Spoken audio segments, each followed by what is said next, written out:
Section 1: The Hidden Depths of Spooner Street. Why this show has more questions than answers. There is something uniquely comforting about settling in with a show that has been running for more than 25 years. The voices are familiar, the streets are familiar. The kitchen at 31 Spooner Street, with its yellow walls and the refrigerator that always seems to have exactly one more beer in it, feels like a place you have visited before, many times, in many different moods. You know what the living room looks like. You know the sound of the theme song. You know the neighborhood, the bar, the school, the church, the whole ecosystem of a fictional Rhode Island town that has somehow outlasted most of the things that existed when it first appeared on television screens in January of 1999. And when you settle in on a quiet night, there is a genuine warmth to that familiarity. Even when the show is being loud and chaotic, even when it is doing something you find strange or uncomfortable, there is a baseline comfort in the knowing of it. These characters are old friends, or at least old acquaintances. You have spent hundreds of hours with them. You know their voices, their habits, their particular flavors of dysfunction. The way Peter laughs with his whole body, a sound that is simultaneously one of the most recognizable sounds in animated comedy and one of the most inexplicable. The way Brian holds his martini glass with an air of dignity that his circumstances rarely justify. The way Stewie delivers his most elaborate complaints with the precise diction of someone who has been rehearsing in front of a mirror since before he could walk, which is technically accurate given that he cannot walk on 2 feet, and yet somehow manages to convey the posture of a man who has studied elocution at a very expensive institution. The way Lois absorbs everything the household produces and still manages to keep the family on roughly the right side of catastrophe, at least most of the time, at least in the early seasons. These are known things, comfortable things, the furniture of many people's late evenings.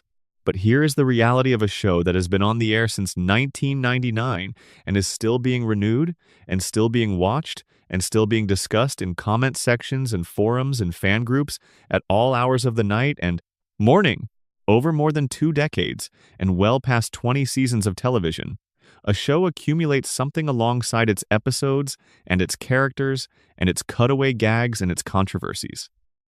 It accumulates questions, mysteries, gaps in the story that never quite get filled in, moments that quietly contradict other moments from seasons earlier, details that get planted in one episode and then never addressed again, left hanging in the air like an unanswered question at the end of a long conversation, the kind that stays with you after everything else from that night has faded, and you are lying in the dark, trying to remember what was said and what was not. Family Guy has more of these unresolved threads than almost any other animated show in television history. This is not an accident of carelessness alone, though the show has certainly had its careless periods. The reason is more fundamental and more structural than that.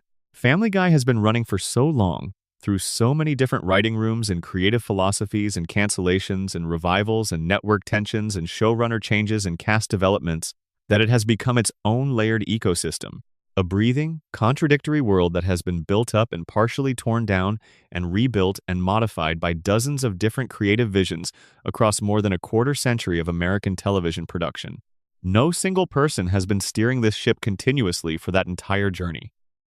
The ship has been handed off again and again, each new captain making their own decisions about direction and speed and priorities and what to leave behind. The accumulated wake of all those different directions is something genuinely strange and worth examining when you step back far enough to see its full shape. Ecosystems have shadows. They have corners where the light does not consistently reach. They have places where strange things grow undisturbed because nobody has thought to look there recently. They have histories that are only partially recorded, and the unrecorded parts are sometimes more interesting than the parts that made it into the official documentation. Tonight we are going into those corners. We are going to spend a long, slow, comfortable journey through every major mystery this show has generated across its remarkable run. Every question that fans have been debating for years with genuine passion, every theory that has taken root in the imagination of the people who watch this show and simply will not let go, no matter how many other shows come along to compete for their attention. We are going to move through the Griffin family one member at a time, with care and with detail, giving each of them the sustained attention they deserve. We are going to look at the neighbors, the timeline, the nature of death and consequence in this particular universe, the questions of identity and origin that the show raises and never fully answers, and the biggest overarching theories that fans have developed across the years to make sense of everything simultaneously. This is going to take a while. That is the entire point. This is not a list of fun facts. This is a long, atmospheric, carefully detailed walk through everything strange and unresolved and genuinely fascinating about a show that most people assume they already understand completely because they have been watching it for years, because it feels familiar, because the voices have become part of the background texture of their lives, part of the ambient sound of late evenings when the rest of the household has gone quiet. But familiarity is not understanding. The show that lives underneath the jokes, the one that exists in the spaces between what is said and what is deliberately left out, is stranger and more interesting than the one that airs on Wednesday nights and generates its weekly quotes and clips. So get comfortable. Turn the lights down if you have not already done so. Find whatever position feels most restful to you tonight. This voice is going to be here for a long time, moving slowly and without any particular urgency through every question and every mystery and every theory that the world of this show has produced across its long, contradictory, sometimes brilliant, sometimes maddening, always interesting run. We are going to start not with the most dramatic mystery, but with the one that is, in some ways, the most purely baffling in its basic arithmetic. The one that begins with a government-issued document and a number that does not fit any version of reality the show has ever constructed for itself. We are going to start with Glenn Quagmire and the question of how old he actually is. But before we do, drop a comment and tell us where you are watching from and what time it is there. There is something genuinely lovely about knowing that this is reaching people in different rooms and different time zones and different parts of the world, all settling in together to the same voice talking about a show that has meant something to a lot of people across a very long stretch of time. And if you have not subscribed yet, please do. It is free, it takes one moment, and it means you will be here for every one of these long journeys going forward. Now, Glenn Quagmire. The man with the chin that could anchor a small fishing boat, the man whose single-syllable catchphrase has been repeated by people who have never watched a complete episode of the show he comes from, and the man whose stated age on a government-issued document creates one of the most enduring and most purely enjoyable mathematical impossibilities in all of animated television history. Here is where we begin. Section 2, The Quagmire Age Mystery. 61 going on 30-something. To understand the Quagmire age mystery properly, you have to start with the specific episode that created it and sit with what that episode actually established, clearly and deliberately, before examining everything the show has done in the seasons that followed to complicate it. The episode is called Foxy Lady. It aired during the show's 7th season, and its central storyline involves Lois getting a job at a local news station and navigating the particular dynamics of a male-dominated broadcast newsroom. It is not an episode that most fans would place among the show's essential highlights. There are stronger episodes in that season alone, but buried inside this competent, unremarkable episode, in a scene that occupies only a few seconds of screen time and is treated as a throwaway comedic beat, is a detail that has been generating sustained conversation ever since the episode first aired. Peter gets hold of Quagmire's driver's license and looks at the birth year printed on the document. The year is 1948. He does the math out loud, almost in disbelief, the way you might if you found someone's driver's license at a party and the birth year was not what you expected. By the time Foxy Lady aired, that birth year put Glenn Quagmire at 61 years old. Peter says this explicitly, and Quagmire confirms it without any apparent discomfort or embarrassment. When Cleveland asks what Quagmire's secret is, what he does that has kept him looking the way he looks at 61, Quagmire responds with perfect composure and not a trace of irony that he eats a lot of carrots. Raw ones, juiced ones, administered in a variety of other configurations he describes without embarrassment. This, he implies, is the complete and entirely satisfying explanation for why a man born in the year Harry Truman was elected president appears to be a vigorous and energetic man in his mid-30s. Now hold that number carefully, 61. And think about everything else the show has established about Quagmire across its many seasons, because 61 does not fit any of it in a way that survives careful examination. He served in the United States Navy after completing his education, eventually achieving the rank of ensign, which is the lowest level of commissioned military officer. The episode Peter Problems provides this information, and it is consistent with the timeline of a man who came of age during the 1980s and built his working life in the years that followed. After his naval service, he transitioned into commercial aviation and became an airline pilot, a career path that requires substantial additional civilian training and accumulated flight hours beyond whatever military experience he already had. All of this is consistent with a man who is roughly Peter Griffin's age, someone who graduated high school in the Reagan era, served, and then spent the following decades building a career and a life. Someone in his late 30s or early 40s, in other words. Not someone in his 60s. Then there is the episode Meet the Quagmires from the show's 4th season, which involves Brian using a time machine to travel back to 1984. In that episode, we see a young Peter Griffin who is established as being 18 years old at the time. He is out socializing with his group of friends, experiencing the particular social freedoms of late adolescence and early young adulthood. Quagmire is among those friends. He is shown as a peer, as a fellow young man in broadly the same stage of life, not as a significantly older companion whose presence in a group of teenagers would require any kind of explanation or context. Everything about how the scene is framed communicates that Quagmire and Peter are contemporaries in the most straightforward sense. Their energy is the same, their references are the same. Their relationship has the easy equality of people who see themselves as being in the same moment of their lives together. But if Quagmire was born in 1948, then in 1984 he would have been 36 years old. A fully grown adult who would have already been out of the Navy and potentially already building his aviation career. Someone whose mid-30s life experience would have been considerably broader than that of an 18-year-old friend. Someone with no natural reason to be spending his Friday nights hanging around with a high school senior, unless the show is depicting something it clearly is not depicting. The show does not frame him as a significantly older man slumming it with teenagers. It frames him as a contemporary. The birth year and the framing are in direct and unacknowledged conflict. Then comes the episode A Fistful of Meg from season 10. In which Quagmire recounts a youthful sexual encounter that is specifically set in 1986. Again, by the 1948 birth year, he would have been 38 years old at the time of this memory. The episode presents the recollection with the energy and the framing of a young man's adventure, the particular reckless enthusiasm of someone who is still new to the world and its possibilities, and has not yet accumulated the caution of age. This is not the energy of a man who was approaching 40 and had already lived a full adult life. These are categorically different qualities, and the show presents them as the same without noting the discrepancy. Consider also what the show has established about Quagmire's service record more broadly. The Navy does not commission officers from people who are already in their 30s without a prior officer track. The path to becoming an ensign runs through Naval Academy or ROTC, programs that typically take young men and women in their late teens and early 20s.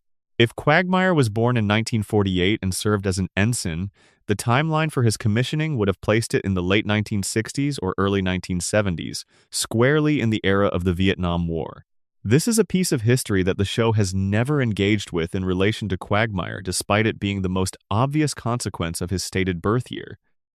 A man born in 1948 who served in the Navy would almost certainly have had some relationship with the Vietnam era, either through direct service in that conflict or through the cultural and political upheaval that surrounded it.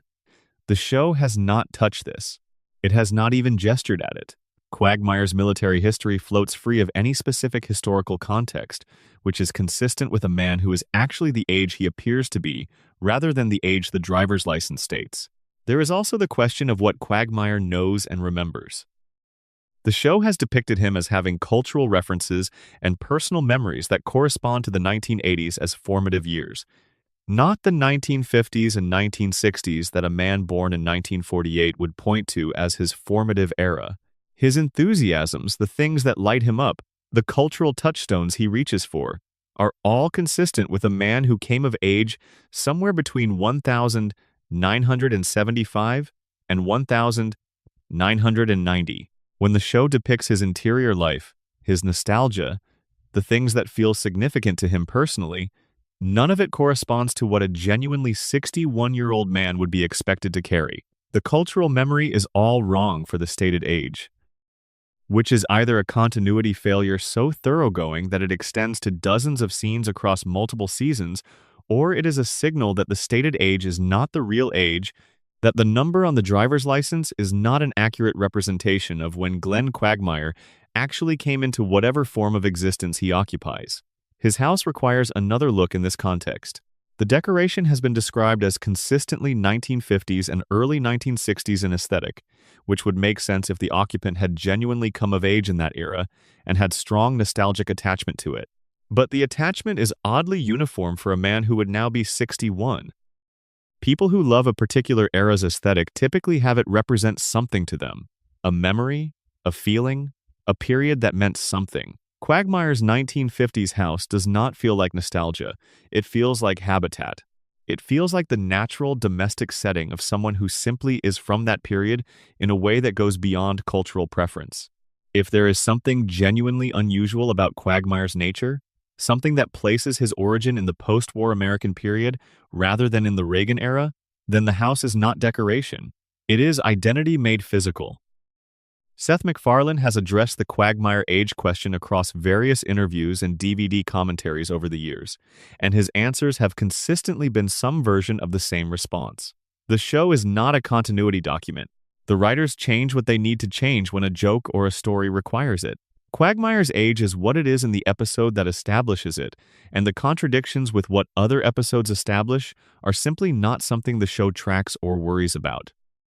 The Family Guy Wiki, in its character notes on Quagmire, includes a frank acknowledgement that confirms the 61 figure as the intended canonical age, while noting that this is subject to change at any time if the writers need it to change. The official position, in other words, is that there is no reliable official position on this question. The fan community has found this unsatisfying, and for a good reason. Accepting it as the final word means letting go of something genuinely interesting. If the show is this internally inconsistent about something as concrete as how old one of its 5 most prominent recurring characters is, the question becomes not simply what the truth is, but what the inconsistency itself points toward. What would make the most narrative sense of all the conflicting data points simultaneously? What explanation, if you were required to produce one, would actually account for all of this?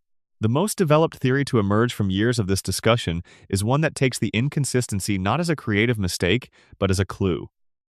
And the clue, when followed carefully and without dismissing it too quickly, points towards something that sounds extreme until you trace the logic step by step and find that it holds up better than you might expect.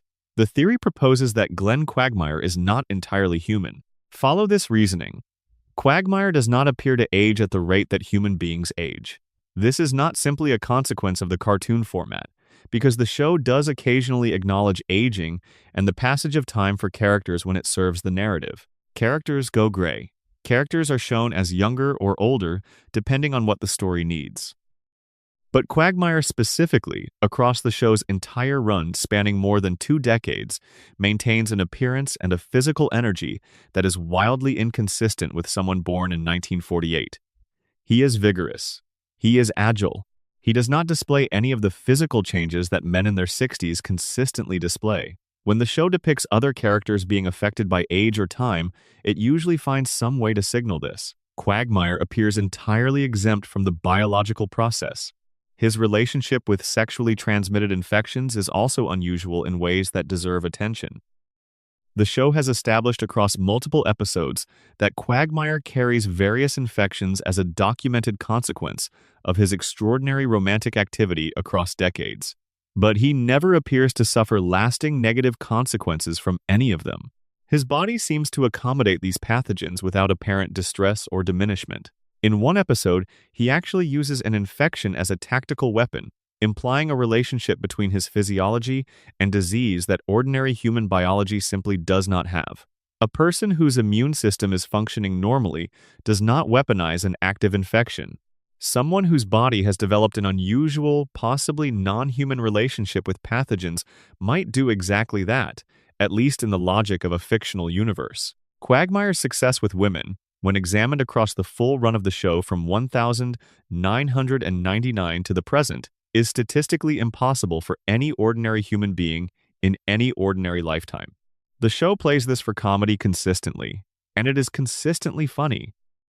But the sheer accumulated volume of his romantic success across more than 25 years of episodes goes so far beyond what any real person could plausibly achieve that it suggests either the writers have simply decided this particular area of the character does not require realistic constraints, or they are gesturing, perhaps unconsciously, at something that operates outside the normal human range of attraction and charisma. Some fans have synthesized these observations into a coherent theory that positions Quagmire as some kind of supernatural entity of desire in the folkloric sense, a being whose apparent humanity is a form of natural camouflage.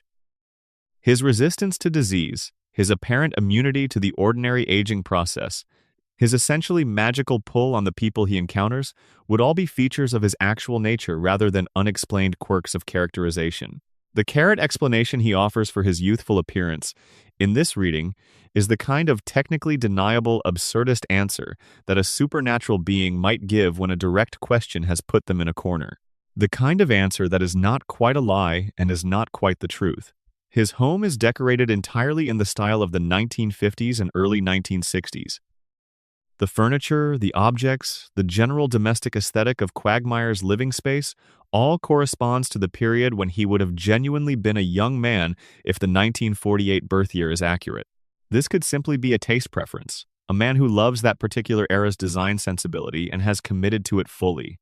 Or it could be the home of someone who genuinely is from that period, who became himself in that time and has never entirely left it, which is something that seems to happen to people who stop aging at a certain point. Their environment freezes with them at the moment when they were last fully continuous with the ordinary passage of time. There is also the physical similarity between Quagmire and Stan Smith from American Dad, which deserves more attention than it typically receives in these discussions. Both characters were created by Seth MacFarlane and are voiced by him. Both share the same jaw structure, similar coloring, the same general visual template for a certain kind of confident and somewhat aggressive masculine energy. Some fans have theorized that this visual similarity is not purely an artifact of MacFarlane having a preferred physical template he returns to for certain character types, but an actual hint at a blood connection between the two characters in the shared animated universe that the MacFarlane shows technically inhabit. If Quagmire and Stan are related by blood, and if whatever makes Quagmire unusual in terms of his aging and his apparent supernatural qualities has a genetic component, then some of Stan's own improbable physical capabilities across American Dad might draw from the same underlying source. What makes the Quagmire age mystery so durable across decades of fan discussion is that it illustrates the show's relationship with its own internal logic in the clearest and most concentrated possible terms. The show will introduce a hard, specific visual fact, a birth year on a government-issued identification document, and proceed in subsequent episodes to contradict that fact in ways that are equally specific and equally visual, without ever acknowledging the contradiction or offering any in-universe explanation for why the numbers do not add up. This is not accidental. It is structural. It is the way the show was built and the way it continues to operate across its long run. The needs of the current joke or the current story always outweigh the need for consistency with what has been previously established. But for the viewer who pays close attention, who holds all the contradictions in their mind at once rather than letting each episode exist in its own sealed bubble of time, the inconsistencies stop looking like creative oversights. They start looking like the negative space around something the show has not said but could say, the outline of a mystery that exists in the gap between what is shown and what is explained. And mysteries that live in that particular gap are sometimes more interesting than any clean official answer could ever be. Quagmire's age is the first and perhaps the simplest of these gaps, but it points toward everything else we are going to explore across this long night. Because if the show is willing to be this loose with something as concrete as how old one of its central characters is, imagine what it has done over 25 years with the inner life of a 1-year-old baby who speaks with a British accent he apparently invented for himself and builds functional laser weapons in his bedroom between naps. Section 3. Stewie Griffin and the sexuality that has refused to resolve. Stewie Griffin was introduced to the world on the 31st of January, 1999, in the show's very first episode.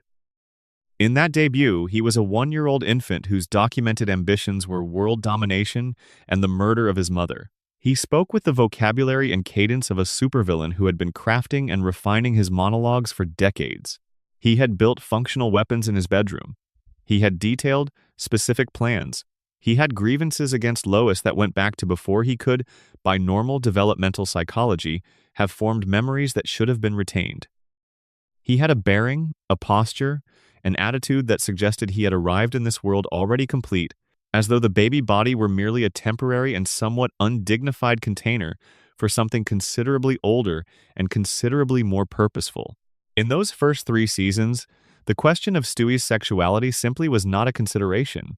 He was too thoroughly consumed by his evil genius persona for any other aspect of his identity to have room to breathe. Every scene with him was organized around the comedy of the contrast, a 1-year-old in a yellow t-shirt and a diaper, sitting in a high chair pushing strained peas around a bowl, calmly discussing the subjugation of all humanity with the measured tone of someone reading from a prepared agenda. The gap between what he looked like and what he was saying was the joke, and in those early seasons it was a joke that never wore out because the writers kept finding new angles on it and the voice performance gave it inexhaustible life. He was the evil baby. The whole character was in that phrase, and it was, in those early seasons, genuinely brilliant. But as the show's middle period began, as the world domination plots became less central to Stewie's storylines, and the character's deepening friendship with Brian became the primary engine of what the show wanted to do with him, something else began to emerge from underneath the supervillain persona. Small things at first, quick jokes that landed and moved on. Moments where Stewie expressed a quality of admiration for certain male figures that went slightly beyond what you would expect from a character with a definitively heterosexual orientation. An enthusiasm for certain aesthetics, certain activities, certain cultural touchstones that the show played as character notes without spelling out their implications directly. A relationship with his teddy bear Rupert that evolved across many seasons from the charming and amusing attachment of a theatrical child to something the show increasingly framed with unmistakable romantic dimensions. By the show's middle period, Rupert had a room in Stewie's emotional life that was simply not the room conventionally assigned to stuffed animals. These moments accumulated and became a consistent and prominent thread of how Stewie was written across episode after episode, season after season, consistent enough that the question of whether Stewie was gay moved from fan speculation into mainstream entertainment journalism. Articles were written, questions were asked at convention panels. The show itself began engaging with the question more explicitly in its dialogue and its episode plots, while declining in every instance to provide a direct and final answer. Seth MacFarlane addressed the question with notable candor in a Playboy magazine interview, in which he revealed that the show had not just discussed the question but had actually written and fully developed a complete script for an episode in which Stewie came out. The script was finished. The episode went all the way through the development process. Its premise involved Stewie using time travel to go back and prevent a specific passage in the book of Leviticus from being written, the passage that calls sexual relations between men an abomination. This would have been remarkable and ambitious storytelling for an animated comedy of this type, and the fact that the project reached a completed script rather than just a conversation in the writer's room is evidence that the creative team engaged with the question seriously and with real creative commitment rather than treating it as just another ongoing gag. They chose not to produce it. MacFarlane's explanation was that keeping Stewie's sexuality genuinely vague was ultimately more interesting and more appropriate for a character who is, at least nominally, a 1-year-old baby. He also said something in that interview that has stayed in fan conversations for many years since, something worth preserving carefully. He said that Stewie would ultimately end up either gay or a very unhappy, repressed heterosexual. The word he used was unhappy. Not confused, not undecided, not questioning. Unhappy. Both options he offered are dramatically significant. Both carry real weight. And the choice to postpone the answer indefinitely kept both genuinely open. Then in March of 2018, nearly 2 full decades into the show's run, the creative team did something they had never done before and have not done since. They produced a full 30-minute episode dedicated entirely to a single therapy session with Stewie. The episode broadcast without commercial interruption, which is a choice that signals a level of creative investment in the material. The therapist Stewie visited was played by Sir Ian McKellen, a casting choice whose resonance was unmistakable and clearly intentional, given McKellen's decades-long public identity as an openly gay man and a prominent advocate for equal rights. The episode was called Send In Stewie, Please.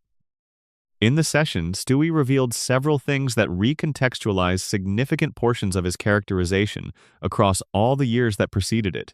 He told the therapist he was not gay, then immediately qualified this statement in ways that significantly undermined its confidence. He said that the word heterosexual did not feel entirely right to him either, that he was not sure it was even a real word. The word fluid came up in the conversation, and Stewie did not reject it. He did not embrace it with certainty either, but he did not push it away.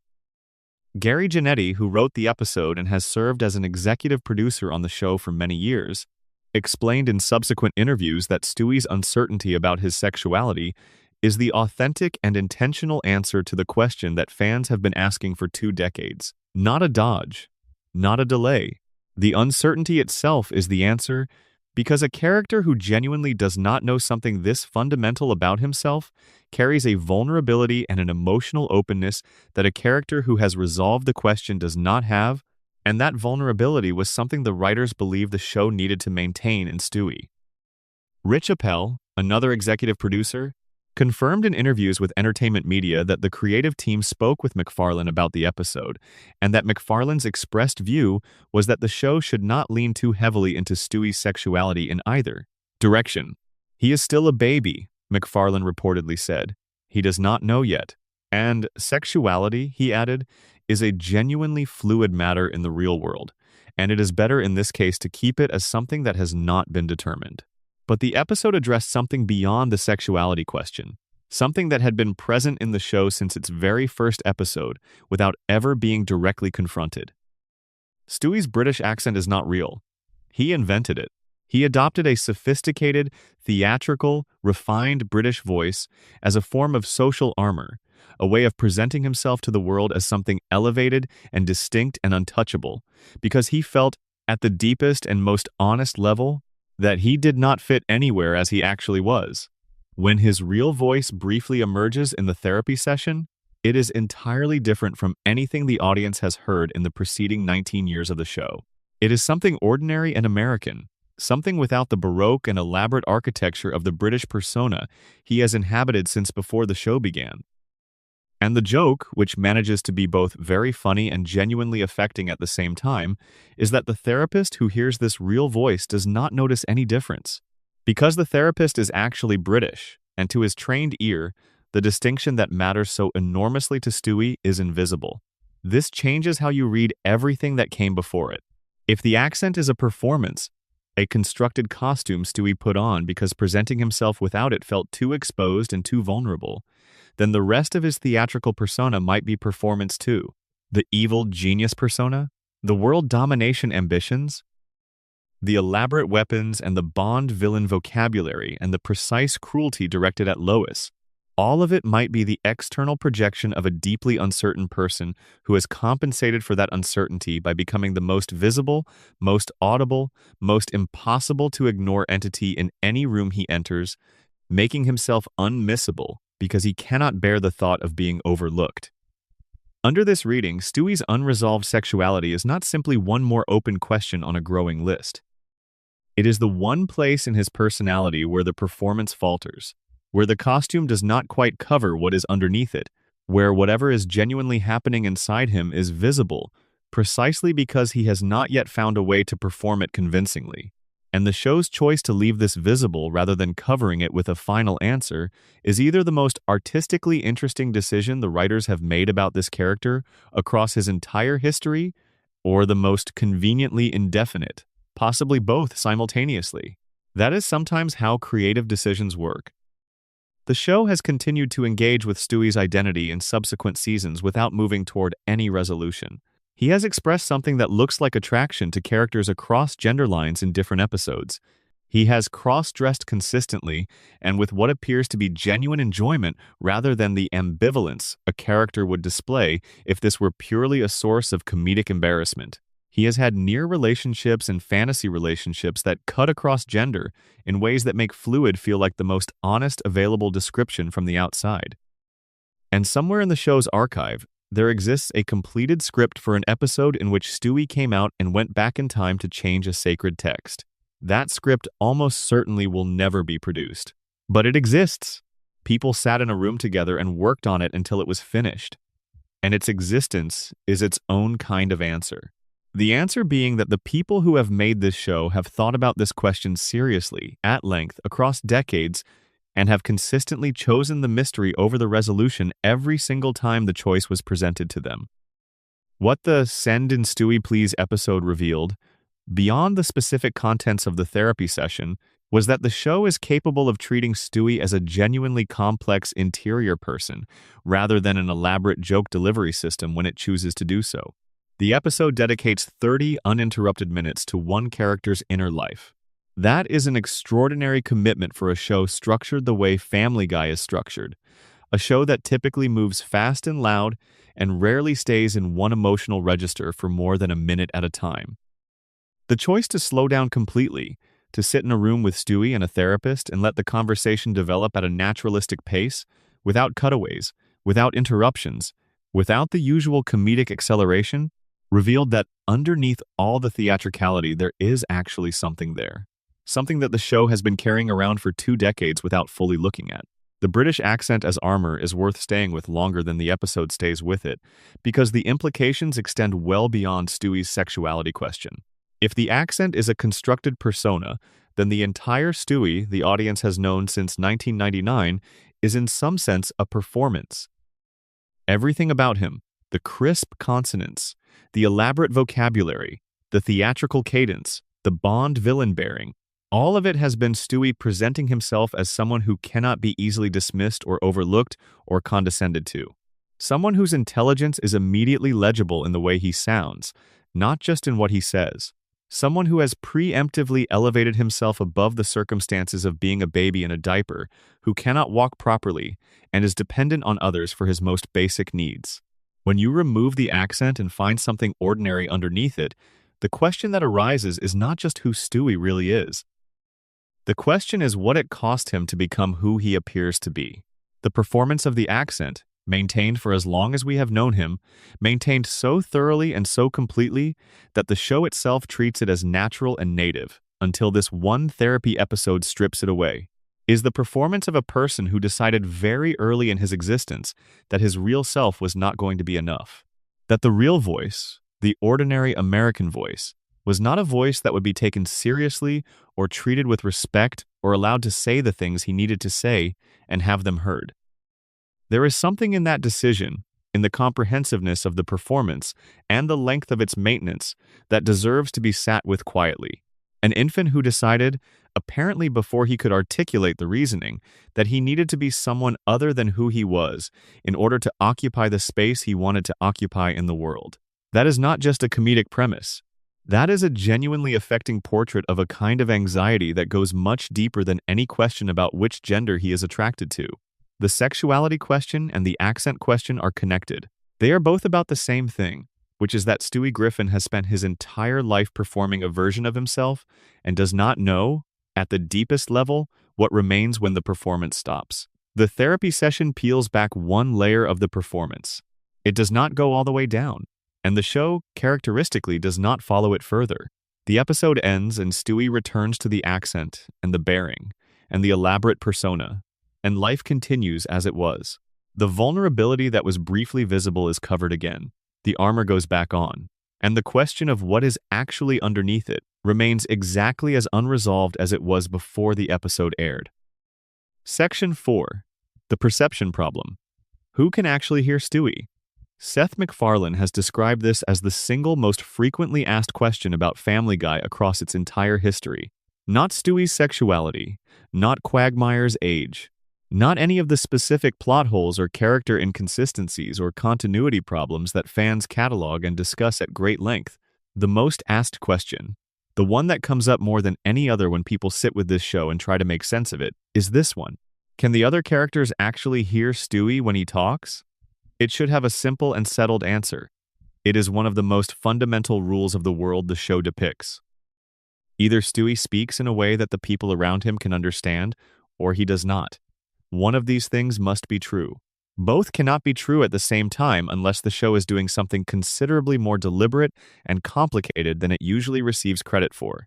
And the remarkable thing, the thing that makes this question so durable and so genuinely interesting, is that the show has provided at least 4 distinct answers to it across its run, and none of those answers are fully consistent with the actual evidence visible on screen. McFarlane's first answer, delivered across early DVD commentaries and interviews with fan sites during the show's original run in the early 2000s, was that everyone can hear Stewie completely clearly.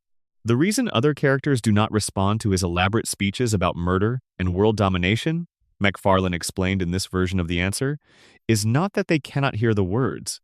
It is that he is a baby. When a real infant says something that sounds articulate and elaborate, adults typically smile and return to whatever they were doing rather than engaging seriously with the content, because the context, a baby speaking, tells them not to process the content as carrying real consequence.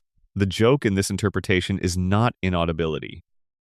The joke is that Stewie can lay out a detailed and specific plan for eliminating Lois right in front of her face, using precise adult vocabulary, and she hears every syllable, and then essentially files it under "what a clever baby" before turning back to making dinner, because the idea that her 1-year-old is genuinely plotting her death simply cannot compute as a real possibility in her mind. This is a charming explanation, and it makes a specific kind of comedic sense, but it creates a problem immediately. If everyone can hear Stewie clearly and everyone understands what he is saying, then the show contains many scenes where adult characters, including people who should know better, are present while Stewie says extremely specific and extremely alarming things, and their sustained failure to engage with any of it stops being endearing parental obliviousness and starts being something that looks considerably more like criminal negligence. McFarlane's second answer came at San Diego Comic-Con in 2011, where the question was posed to him directly in front of a large audience who had presumably been waiting to hear the official answer. He offered a more specific breakdown in this version. Brian always understands Stewie, Chris occasionally understands him, and Peter, Lois, and Meg generally do not. He then added, almost immediately after saying this, that these were not hard rules and that the writers would break them whenever a specific joke or storyline required it. So, the second answer was simultaneously more precise in its structure and less reliable in its application than the first. Rich Apple, one of the show's executive producers, provided a third version in 2015, saying that within the Griffin family, Brian always understands Stewie and Chris sometimes does, but that to the outside world and to Peter and Lois specifically, Stewie's speech simply does not register as comprehensible language. Then the show itself introduced a fourth and entirely new answer in the season 19 premiere, an episode specifically titled Stewie's First Word. In that episode, Stewie says a word with sufficient emotional force that the entire town hears and reacts to it. Brian is genuinely baffled, pointing out that Stewie has been talking throughout his entire life and asking why people can suddenly understand him now. Stewie's explanation is that he was feeling an unusually intense emotion in the moment, and that the intensity pushed the sound through in a way that reached people who would not normally process his speech as language. This introduces an emotion threshold theory for Stewie's audibility, a completely new internal logic invented in the show's 19th season with no foundation established by anything the show had done before. The actual evidence visible on screen across the show's full history does not cleanly support any of these 4 frameworks and contradicts all of them at various points. Lois responds to specific things Stewie says in ways that require her to have heard and understood the content, not just the tone. Peter reacts to Stewie's words in ways that imply comprehension in some scenes and complete unawareness in others within the same season. Mort Goldman understands Stewie completely throughout the entire episode Road to Germany, and appears not to understand him in any other episode in which they share screen time. Joe Swanson, Cleveland Brown, and various other recurring characters appear in cutaways and scenes understanding Stewie clearly, and then show no evidence of this capability in the episodes where they are part of the main narrative. The show eventually began making jokes about its own inconsistency on this question, which is a very particular kind of self-awareness that acknowledges a problem without committing to solving it. In the season 11 episode Big Fat, Hank Hill from King of the Hill wakes from a dream in which he was Peter Griffin and says, with audible frustration, that he always wakes up before finding out if they can understand the baby.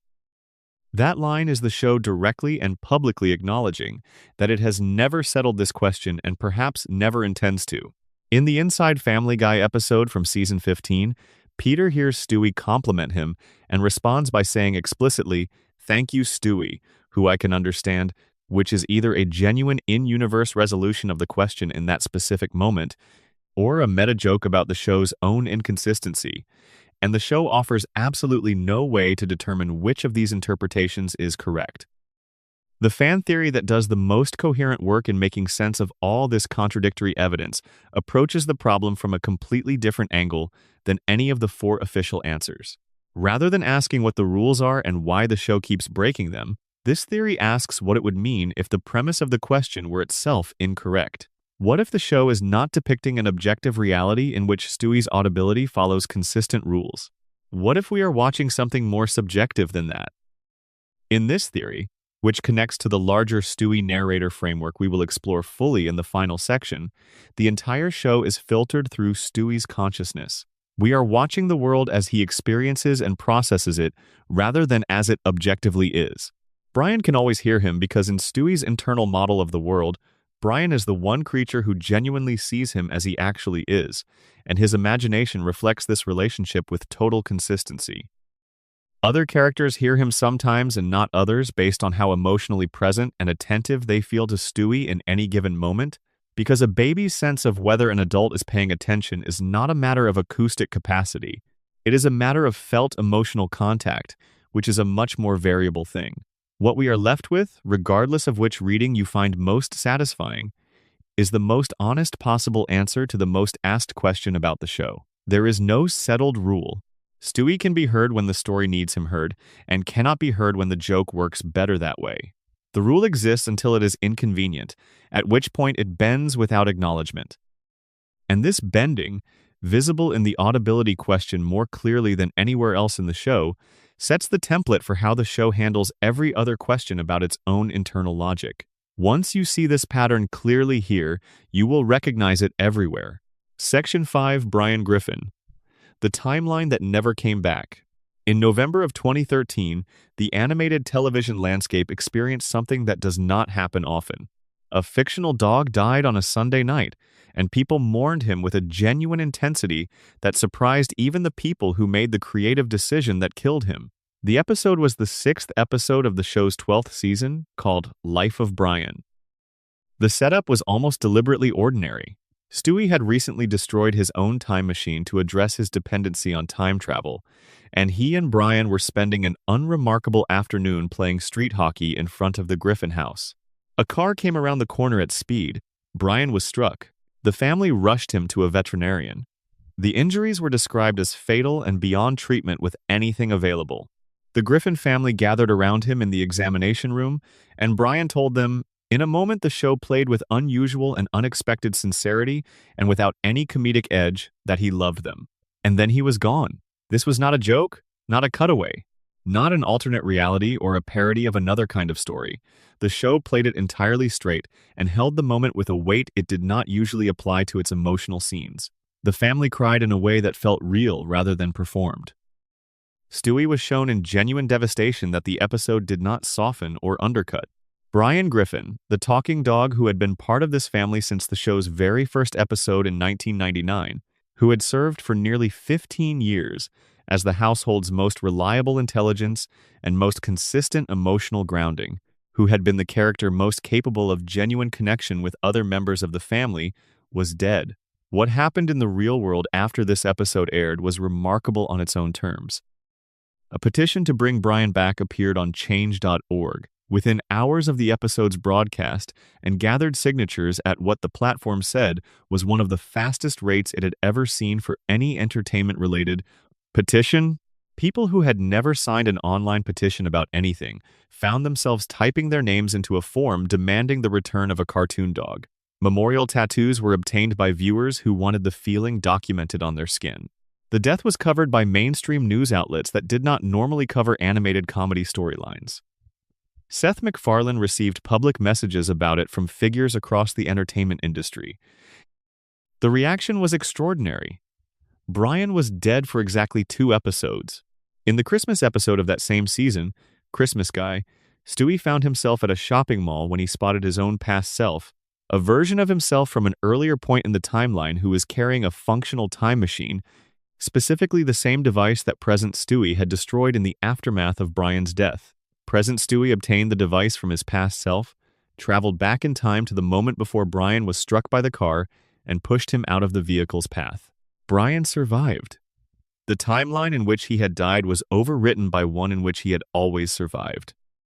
Vinny, the Italian-accented dog the Griffins had adopted in the weeks following Brian's death, voiced by Tony Sirico, ceased to have ever been part of the family. Everything returned to exactly as it had been before Life of Brian aired, as though the death had never occurred. Seth MacFarlane said in a public statement following Brian's return that the creative team would have to be, and he included an expletive, entirely out of their minds to kill Brian permanently. Executive producer Steve Callahan confirmed in an interview that the death was designed from the very beginning as a temporary narrative experiment, an opportunity to explore how the Griffin family would respond to genuine loss, and that the time travel resolution was part of the plan from the start of production on that arc. The whole sequence was a controlled experiment in audience attachment. The death was never meant to stick. But here is what the clean resolution left behind. Here is where the genuine and enduring mystery actually lives. When Stewie traveled back to save Brian, he used a device belonging to his own past self. That past Stewie was at the mall, unaware of the future he was about to have overwritten. Present Stewie faded from existence at the moment Brian was saved, because the timeline that had produced him, the one in which Brian died and Vinny was adopted, and the Griffins spent weeks learning to live with the absence, was no longer the active continuity. He ceased to exist as that version of himself, dissolving back into a present where Brian had always survived the accident. The mechanical fact here is that the timeline in which Brian died was not prevented. It was not destroyed or unmade retroactively. It was branched around. In the logic of how time travel works when it creates branches rather than loops, the original timeline continues to exist in parallel with the new one. In that original timeline, Brian died in the street on a November afternoon in 2013. The Griffin family never got him back. No Christmas miracle arrived. Vinny is still the dog on Spooner Street. Stewie is living with a grief that was never resolved because the resolution he found in the main continuity does not exist in this branch. The petition gathered its hundreds of thousands of signatures and received no answer. Vinny deserves a moment here, in the context of this particular mystery. He appeared in 2 episodes before Brian's return made him retroactively unexisting. He was voiced by Tony Sirico, most famous for his role as Paulie Walnuts in The Sopranos, and the casting choice gave Vinny an immediate and very specific comic identity, a thick Brooklyn accent, and an old-world sensibility that the show used to generate comedy through contrast with the Griffin family's particular brand of chaos. But the interesting thing about Vinny, when you look at the 2 episodes he appeared in before the timeline was overwritten, is that the show was actually doing something more interesting with him than simply installing a Brian substitute. Vinny had his own personality, his own history, his own way of engaging with the Griffins that was distinct from how Brian engaged with them. He was warmer, less intellectually pretentious, more openly affectionate. His relationship with Stewie in those 2 episodes was different from the relationship Brian had with Stewie. Not better or worse necessarily, but different in ways that suggested a different story developing. In the parallel timeline where Brian did not come back, Vinny became the Griffin family dog, not as a replacement that reminded everyone of what they had lost, but as a new presence that slowly became its own thing.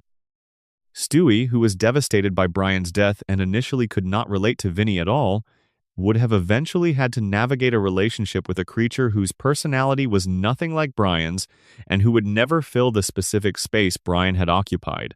That story, the story of grief that does not get resolved by a time travel miracle, but has to be slowly, imperfectly processed, was potentially more interesting and more honest than the resurrection story the show ultimately told. We will never see it. The branch where it occurs runs parallel and unaddressed. But thinking about the Vinny timeline, the timeline without a miraculous Christmas resolution, is a useful exercise in what the show could have been willing to commit to if it had been willing to let consequences stick. The parallel Brian is Dead version of Spooner Street is a darker and more grown-up place than the one we watch each week. And knowing it exists somewhere in the logic of what the show built is its own kind of strange comfort. If you are the kind of person who finds something comforting in the acknowledgement that loss does not always get tidily resolved, the show does not address this. It returns to the main continuity as though the death were erased rather than branched around, and the parallel reality is left to continue on its own without any further narrative attention or acknowledgement. The fan community, however, has thought through the implications carefully and at considerable length, and the discussions it has generated are among the most philosophically engaged conversations that any animated comedy has ever inadvertently produced. There is also a subtler question about who Brian is after his return that some attentive, long-term viewers of the show have pursued. Some fans have argued, with textual support from episodes following the resurrection, that Brian's characterization shifted in ways that cannot be entirely explained by ordinary character evolution across seasons. His relationships with other characters, his particular balance of intellectual pretension and genuine self-awareness, his specific dynamic with the family, all of it tracks broadly with the Brian who existed before Life of Brian, but does not track with complete precision. There are differences that are difficult to attribute to any specific writing decision, but that appear consistently across the episodes following his return. The most provocative version of this argument suggests that the Brian who came back is not precisely the same Brian who was killed. That when Stewie created the branch point where Brian's death did not occur, he produced a version of Brian who had always survived, a Brian from a slightly different sequence of events, and that this Brian, while functionally identical in almost every observable respect, carries the subtle fingerprints of a path through time that was slightly different from the one that led to the dog who was killed on Spooner Street in November of 2013. Whether this was ever an intentional creative choice, whether the writers were thinking carefully enough about their own time travel mythology to have planned something like this, is simply unknown. But the question of which Brian currently lives at 31 Spooner Street, in the most interesting and most loosely constructed possible sense of the question, remains genuinely open.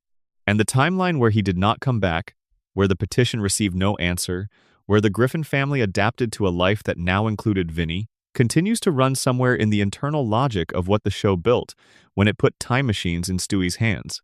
Unaddressed, unresolved. The way so many things in this show are unaddressed and unresolved, the way the gaps in the story are sometimes the most interesting thing about it. Section 6. The Meg Griffin Question. Parentage, Theories, and the Name Nobody Ever Explained. Meg Griffin is the most systematically mistreated character in the history of mainstream American animated comedy. This is not a statement that requires elaborate justification or defense. For approximately 10 consecutive seasons, from the show's post-cancellation revival through its extended middle period, the treatment of Meg Griffin went so far beyond the gentle ribbing that sitcoms typically direct at their least glamorous characters that it became something qualitatively distinct, something that generated real discomfort in viewers who were paying close attention to what the show was actually depicting rather than simply laughing at the surface of it. She was called ugly by every member of her family and by essentially every recurring character in the show, relentlessly and specifically, in ways that went far beyond the gentle ribbing of sitcom tradition. She was physically harmed in ways the show framed as entertainment. She was told she was unwanted, invisible, a burden on the people who should have been the first to protect her. In one episode, a flashback revealed that Peter and Lois had attempted to abandon her at a fire station when she was an infant, and this was presented as a comedic reveal, a funny piece of family history. In the Season 10 episode, Seahorse Seashell Party, the family discovered that when Meg stopped absorbing their collective cruelty and redirected it at them, they immediately turned on each other in destructive ways, and the episode ended with Meg voluntarily returning to her role as the family's shared target in order to preserve the household's stability. This is among the most genuinely troubling moments the show produced in any season, because the message it delivers about the social utility of Meg's suffering is one the show did not appear to have examined critically before committing it to the narrative. But underneath all of this, running quietly beneath the surface of more than 2 decades of stories about this family, is a specific mystery about Meg's biological place in the Griffin family that was planted in a relatively early episode and has never been addressed or resolved, despite the show continuing to air around it for more than 20 years. The question is whether Peter Griffin is actually Meg's biological father. The evidence begins in the episode Screwed the Pooch, the 9th episode of the show's 3rd season. The episode's main plot involves Brian becoming involved in a custody dispute over a dog he has fathered, and as part of this storyline, Brian's knowledge of the Griffin family's private information is tested. Among the questions asked is one about Meg's biological father. The answer given, stated explicitly and without any framing that marks it as a joke rather than a fact, is that Peter Griffin is not Meg's biological father. The name provided as her actual biological father is Stan Thompson.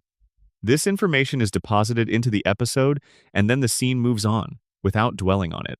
No character reacts to it, as though it carries particular narrative weight. It is treated as a piece of trivia, but it is stated clearly, by Brian, who the show has consistently positioned as the character with the most honest and clear-eyed knowledge of the Griffin family's actual situation, stated in dialogue with no indication that it should be taken as anything other than fact. If canonical, and the way it is presented provides no reason to treat it as otherwise, then Meg Griffin is not Peter Griffin's biological daughter. She is the daughter of a man named Stan Thompson, about whom the show offers essentially nothing beyond the name itself. The implications of this for understanding Peter's treatment of Meg across the show's run are significant. Even accounting for the show's general intensification of cruelty across its middle seasons, even accounting for the escalation in how the show used Meg as a target during that period, Peter's relationship with Meg has always had a quality that feels categorically different from how he relates to Chris and Stewie. At its most extreme, it has had the texture of something more personal than bad parenting, a resentment directed at a specific person for a specific reason, rather than the diffuse chaos of general bad parenting.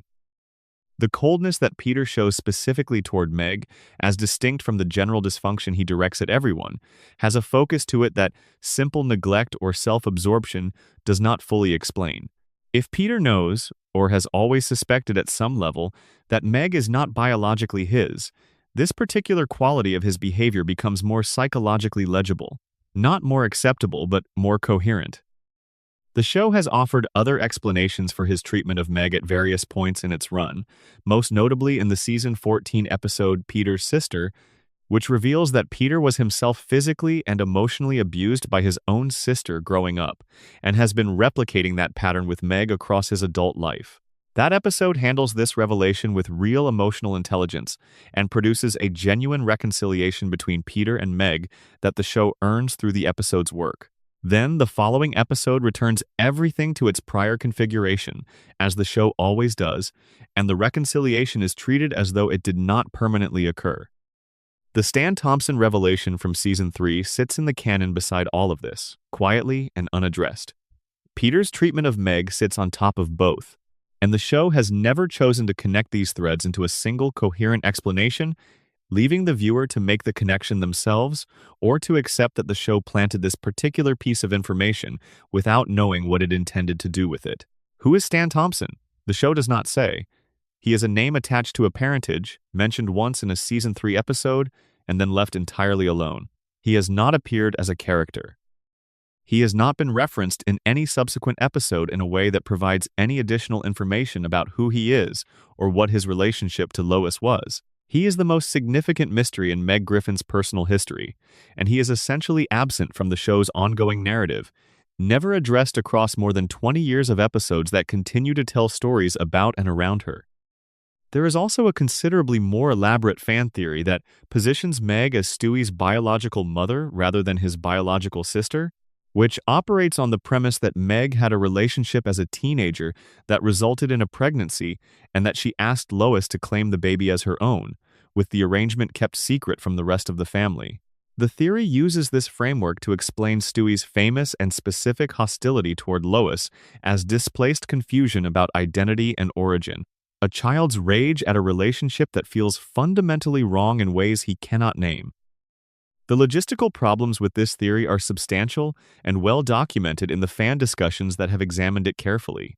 But its existence, and the seriousness with which fans have engaged with it, is itself a measure of how much genuine uncertainty the show has created around Meg's place in the family structure, and how much imaginative energy that uncertainty has generated in the people who watch. What we know as a matter of the show's actual text is that specific information about Meg's biological parentage was planted in the show's third season, left there for more than 2 decades without being addressed, and that the show has continued to tell stories about the Griffin family, including stories directly about the father-daughter relationship between Peter and Meg, without ever returning to what Brian stated in that third season scene.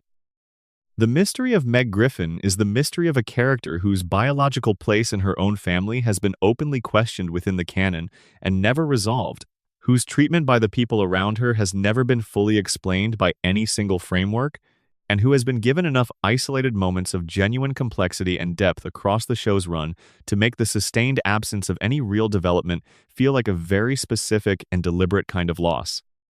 The Seahorse Seashell Party episode requires more sustained attention than it typically receives because the conversation tends to focus on what it does to Meg and not enough on what it reveals about the family system she is embedded in. The episode's central revelation, that the Griffin family needs Meg's suffering to maintain its own internal stability, is a genuinely dark piece of social psychology dressed in the clothing of an animated comedy. What the episode is actually describing, when you pull the comedic framing away and look at the structure underneath, is the function of the scapegoat in a dysfunctional family system.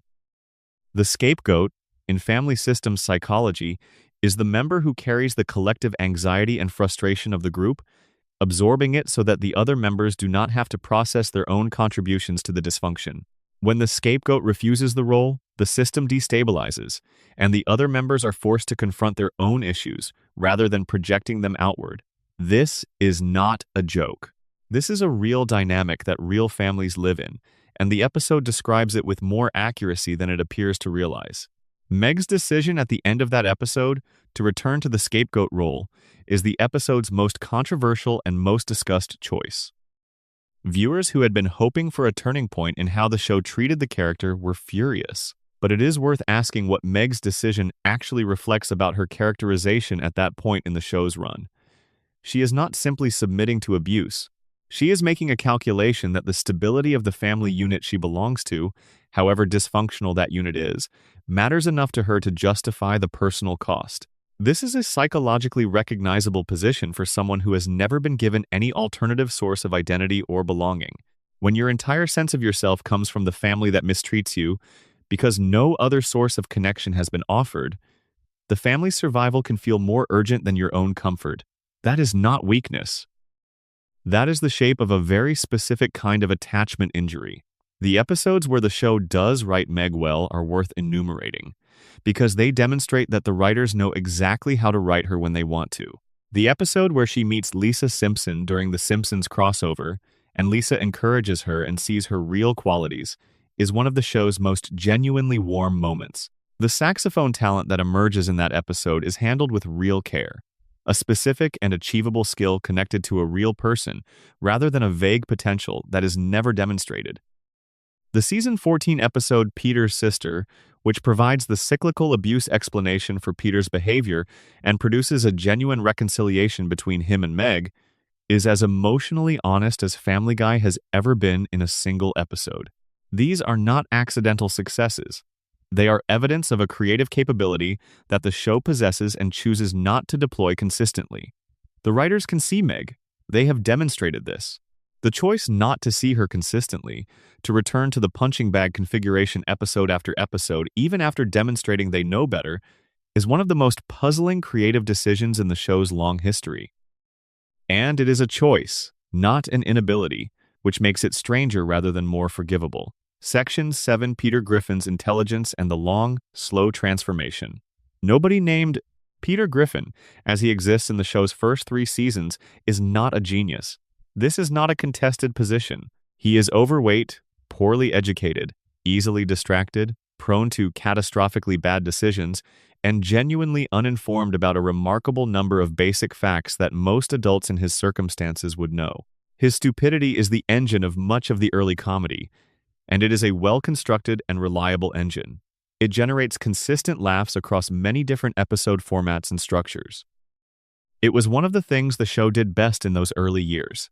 But the particular quality of Peter's stupidity in those first 3 seasons is worth examining and preserving carefully, because it changes significantly in the show's later run, and understanding what it originally was makes it easier to understand what was lost and why the loss matters. In seasons 1 through 3, Peter is dumb in the way that a specific kind of working-class American man in specific life circumstances can be dumb. He has gaps in knowledge that come from a particular education and a particular set of life experiences. He is uninformed about certain things while being surprisingly competent about others. He makes bad decisions, but his bad decisions have the internal logic of a person who genuinely cannot see the flaw in his own reasoning, which is a different and considerably more comedically rich thing than making bad decisions for no discernible reason at all. He learns things within the space of individual episodes. He might forget them by the next episode, as the show's reset structure demands and has always demanded. But within any given episode, there is a version of Peter Griffin who can be changed by what happens to him, who can recognize when he has caused harm, and who cares enough about the people he has hurt to attempt repair. He is capable of genuine warmth. He can be careless and self-absorbed, and frequently wrong. But there is a person underneath all of that who loves his family in a real way and who knows when he has failed them. The cycle that defines the best early episodes, in which Peter does something foolish or hurtful, recognizes it, and tries to make it right, is not just a plot structure. It is a characterization. It tells you who this person fundamentally is underneath the stupidity.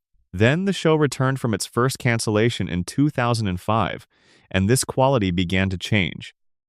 Gradually at first, accumulating over multiple seasons, until by the time you reach season 8 and beyond, the character on screen has diverged from the original so dramatically that the two versions cannot plausibly be understood as the same person living through the same continuous experiences across those years. The later Peter operates at a cognitive level that would make it functionally impossible for him to hold any kind of employment, maintain a marriage, raise children, drive a car reliably, or participate in ordinary social interactions without constant external management from the people around him. He fails to understand basic cause and effect. He forgets things that were established in the same episode he is currently appearing in. He makes connections between events that are not just wrong but genuinely incoherent. Not the logic of a simple man, but the absence of logic entirely. His behavior toward the people closest to him escalates from thoughtlessness to something that looks more like active hostility, and the show does not consistently frame this as a change that requires explanation or carries consequences. His stupidity has stopped being a character trait and become something closer to a neurological condition. And the show has never asked, let alone answered, what happened between 2002 and 2005 to produce a transformation this dramatic in a man who was previously, whatever his considerable limitations, recognizably a person who occupied the same reality as everyone around him. There is also the matter of Peter's biological father, which feeds into the larger mystery in ways that rarely receive sustained examination. The episode Peter's Two Dads, from the show's 5th season, revealed that Francis Griffin, the deeply Catholic and consistently judgmental man whom Peter always believed was his father, was actually his stepfather. Peter's biological father is a man named Mickey McFinnigan, an Irishman whose personality Peter recognizes something of himself in immediately upon meeting him. The revelation should carry significant psychological weight. Discovering that the man who raised you and defined your early sense of yourself is not biologically related to you changes the map of your own origin in ways that are typically lasting and substantial. For someone like Peter, whose relationship with Francis was always fraught and who has always had a complicated relationship with his own identity and capabilities, this discovery should matter in ways that extend well beyond the episode that introduces it. The show treats it as a self-contained single-episode journey and moves on. Peter's Irish heritage surfaces occasionally in later seasons as a character note. The sustained psychological impact of the biological father discovery is essentially absent from the show's ongoing treatment of who Peter Griffin is. What we have, across the full span of the show's history, is a central character who began as one recognizable kind of person and was progressively transformed into someone so different that the two versions barely share psychological space. The question of what produced this transformation, whether it was intentional, whether it was the accumulated consequence of many small writing decisions made without awareness of where they were collectively heading, or whether it represents something the show understands about its own universe and has chosen not to explain, remains one of the longest-running and most genuinely interesting unsolved mysteries in the show's full history. The show's word for this process, when fans discuss it in relation to characters across animated television, is Flanderization, borrowed from Ned Flanders of The Simpsons. Ned Flanders began as a well-rounded character who happened to be devoutly religious, a good neighbor, a kind person, with many qualities that had nothing to do with his faith. Over many seasons, every quality except the religious devotion was stripped away until Ned Flanders was simply a religious person who existed to be the devout version of whatever the episode needed him to be devout about. The trait that was once one ingredient in a complex character became the entire character. Everything else was lost. Peter's Flanderization follows the same pattern, but goes further in a specific direction. His intelligence was reduced so far that the original trait, lovable stupidity, was replaced by something that no longer functions as a comedic premise in the same way. Lovable stupidity requires that the audience maintain affection for the stupid person. It requires that the stupidity be relatable, that it be grounded in something recognizable, that the stupid choices still come from a comprehensible emotional place, even if the reasoning behind them is flawed. When the intelligence drops below a certain threshold, the affection is no longer possible because the character has stopped being a person you can relate to and started being a spectacle. Something you watch rather than someone you understand. The Peter Griffin of the later seasons is, frequently, a spectacle. He does things that produce reactions rather than things that produce understanding. The comedy that comes from watching him has shifted from the comedy of recognition, the laughter of, "Oh yes, I know someone like that," to the comedy of sheer absurdity, which is a thinner and less emotionally satisfying kind of comedy, even when it is technically more extreme. You can laugh at him in the later seasons without caring about him, which is the most precise measure of how far the character has traveled from who he started as. There is also the matter of how his relationship with Lois changed across this transformation, which is a thread worth following carefully. In the early seasons, Peter and Lois had what the show framed as a genuinely loving marriage between two imperfect people. They fought, they drove each other crazy. Peter made Lois's life enormously more complicated than it needed to be on a regular basis.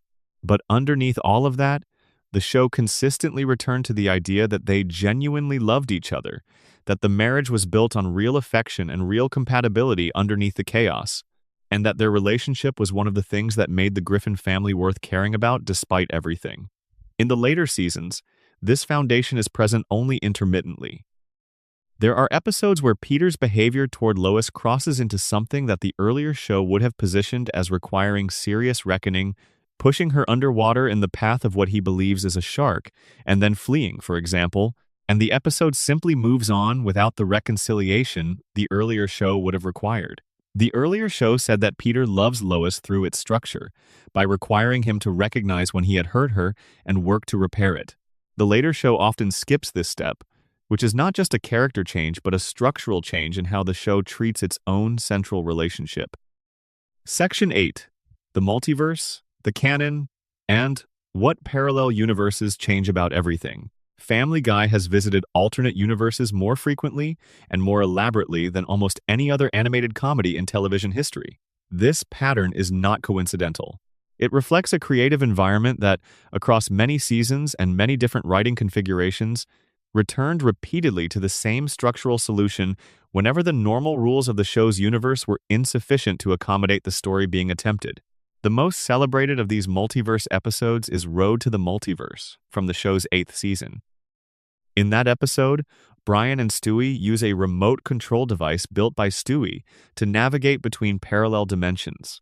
The universes they visit include one where dogs evolved as the dominant species and humans are kept as pets, One rendered entirely in the style of Disney hand-drawn animation, where everything is luminous and everyone spontaneously bursts into song. One where the absence of Christianity as a dominant religion meant the Dark Ages never happened, and technology is centuries more advanced than what exists in the main timeline. One in the crude simplicity of early 1960s, limited animation, and several others. The episode is widely regarded as one of the finest pieces of storytelling the show has ever produced, a genuinely creative piece of animated science fiction comedy that works on multiple levels simultaneously and takes its own premise seriously enough to generate real ideas from it, rather than just using the premise as an excuse for disconnected jokes. What Road to the Multiverse establishes as world-building is more significant than its immediate comedy. By depicting the Griffin family's universe as one of many parallel realities, all of which are accessible and navigable by anyone with Stewie's technology, the episode permanently changes what questions are possible to ask about the show's canon and what those questions can mean. If multiple universes exist and can be visited, then the universe in which the Griffins normally live is not uniquely real. It is one instance of a set of possible histories, one branch among many branches, distinguished from the others by the particular sequence of events that led to this specific configuration of characters and relationships. The events that happen in this universe matter, but they matter within a context that includes the knowledge that other versions of those events exist elsewhere and are happening right now, in parallel. The episode Back to the Pilot, from the show's 10th season, complicates this further in useful ways. Brian and Stewie travel back in time to the show's own first episode, the pilot from 1999, and interact with their own past selves in that setting. The episode is dense with self-referential humor and carries a genuine nostalgic quality. But it also establishes something structurally important, that time travel within the Family Guy universe can create branching timelines, that travelers can affect the history they visit, and that the consequences of that interference ripple outward in ways that affect the broader continuity of the show's universe. A subplot in Back to the Pilot has the time-traveling Brian tell his past self about future events. This alters those events, producing a version of history where things unfold differently. The episode eventually resets this through further time travel intervention, but the point has been made clearly. The show's timeline is not fixed, it is malleable. It can be altered from within by characters who have the right technology and the motivation to use it. This interacts with Brian's death and resurrection in ways the show itself never directly addresses, but that fans have thought through carefully. When Stewie traveled back to save Brian and Christmas Guy, he created a branch point where Brian's death did not occur. The timeline where it did occur was not prevented or destroyed or unmade. It was branched around. In the internal logic of how time travel works when it creates branches rather than loops, that original timeline continues to exist in parallel with the one we watch each week. A timeline where Brian is dead, where the petition received no answer, where the Griffin family adapted to life with an Italian dog named Vinny. The broader framework some fans use to make sense of all the show's continuity inconsistencies is built on this multiverse foundation. The framework holds that the show's contradictions across its many seasons are not errors or oversights. They are evidence of a narrative occurring across multiple timelines simultaneously, with different events being canonical in different branches. The Peter of Season 2 and the Peter of Season 14 are not a single character who changed beyond recognition. They are versions of the same man living in different branches of the same tree, both real within their own terms, both consistent within their own histories. This framework gets its foundation from the multiverse episodes precisely because those episodes establish, within the show's own fiction, that parallel universes are not hypothetical. They are a documented feature of this world. If that is true, then the show's inconsistencies stop being problems requiring explanation and start being what they might actually be: evidence of a world that contains its own contradictions as a structural feature of its reality, rather than as a creative failure. Section 9. Lois Griffin's Dark Past and the Secrets the Pewterschmidts Have Always Kept. Lois Griffin is the moral center of the show, particularly in its early seasons. She is the character who most consistently maintains a connection to ordinary human values in a household that has a complicated relationship with ordinary human values. She loves her children, even when they exhaust her. She loves Peter with a patience that the show sometimes treats as a character flaw and sometimes treats as the most extraordinary quality she possesses. She is the one who tries, who persists, who is still there at the end of most episodes holding whatever is left of the family together.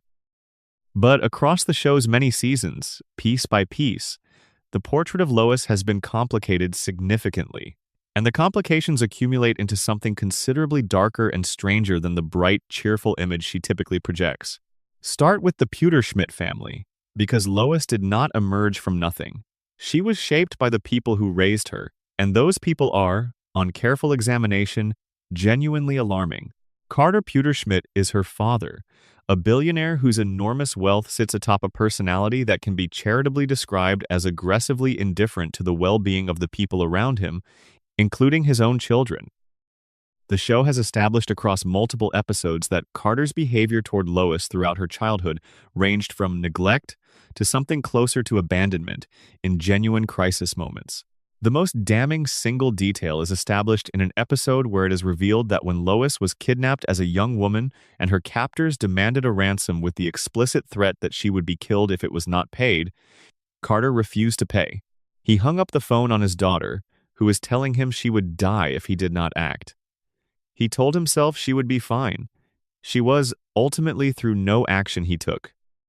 But the fact of what he was willing to do, or what he was willing not to do, sits quietly in the background of every subsequent scene they share, available for the viewer who wants to look at it. This is not the behavior of a neglectful television father in the conventional comedic sense. This is a man who ran a calculation about his daughter's life and decided the money was not worth spending. Whatever impact growing up with this man had on Lois's psychology, the show has consistently chosen not to explore in any sustained way. Carter functions primarily as a comedy character, the snobby and disapproving rich father-in-law who cannot stand Peter. The darker thing underneath the comedy is acknowledged only in isolated moments and then set aside again. Barbara Pewterschmidt, Lois's mother, carries her own significant concealed history.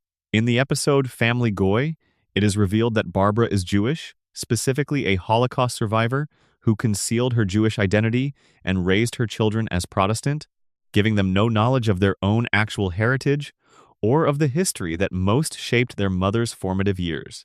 By Jewish law, Lois is herself Jewish, having been born of a Jewish mother. She grew up without knowing this.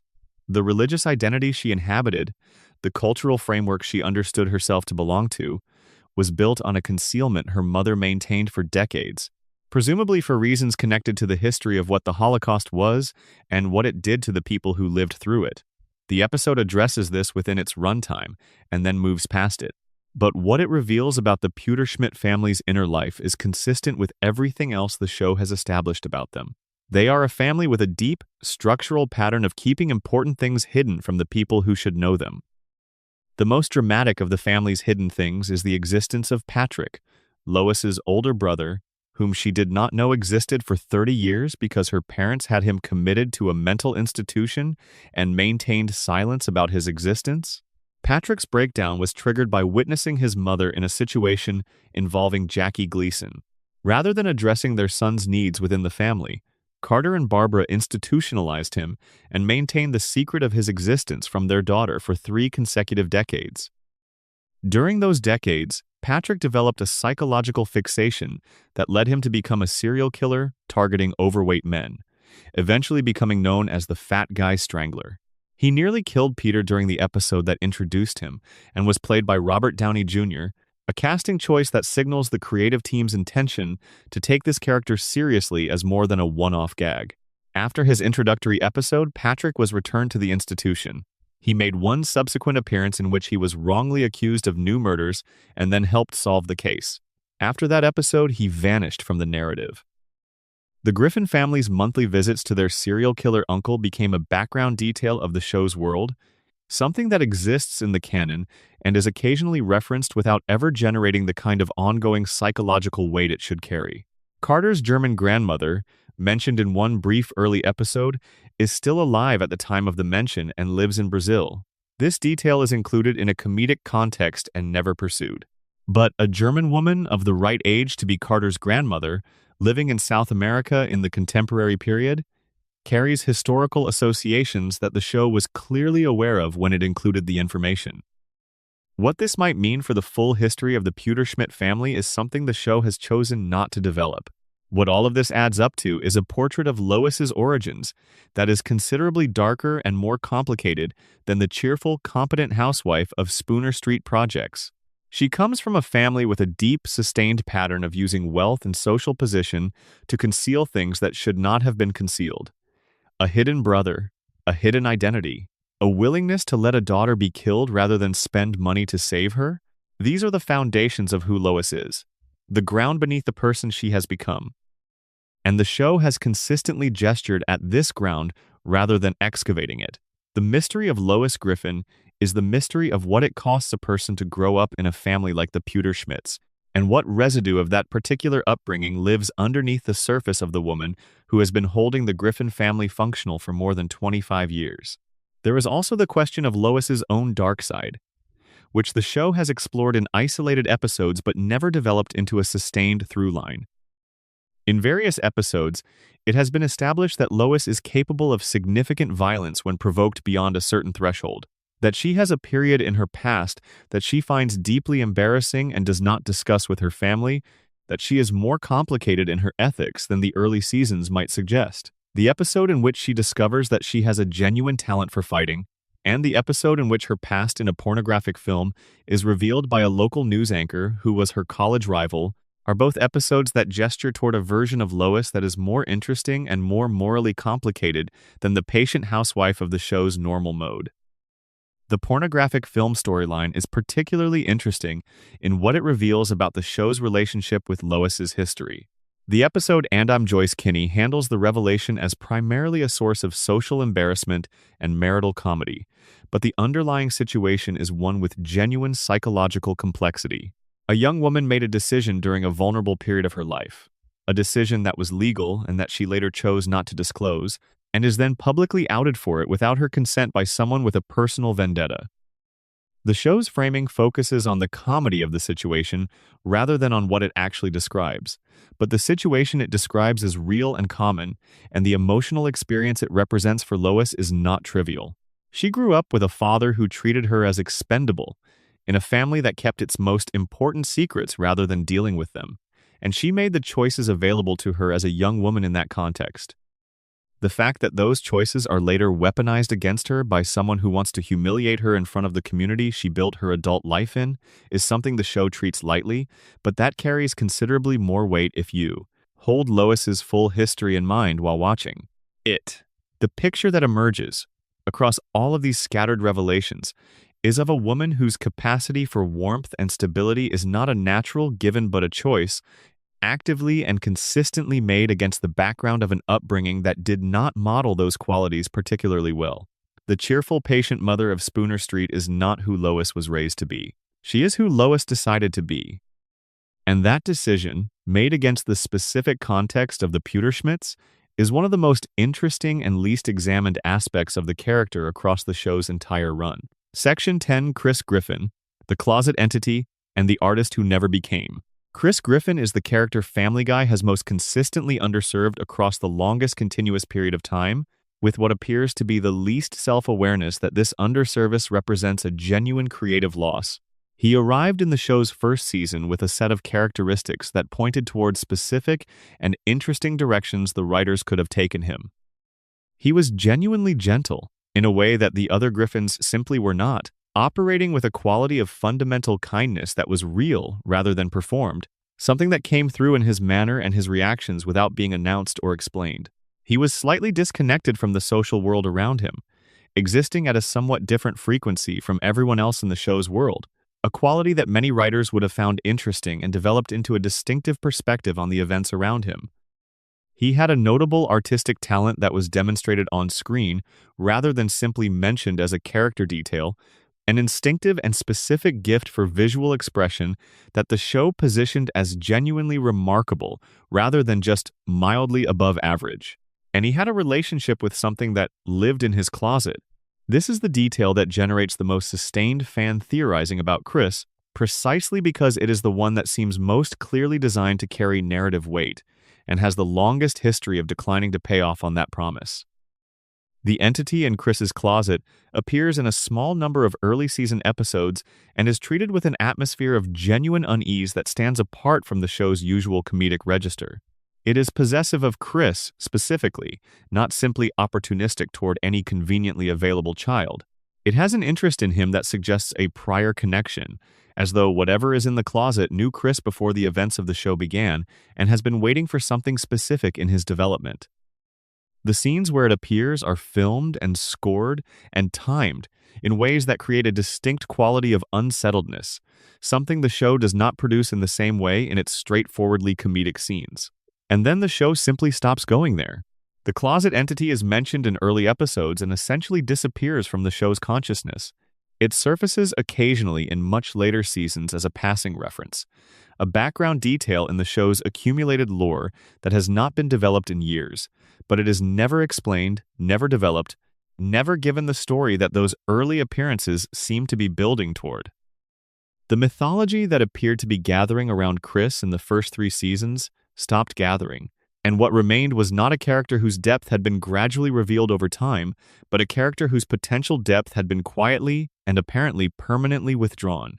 Chris's artistic talent follows the same pattern. It is established clearly in the first 3 seasons as a real and specific gift, demonstrated on screen with actual examples that make the claim believable.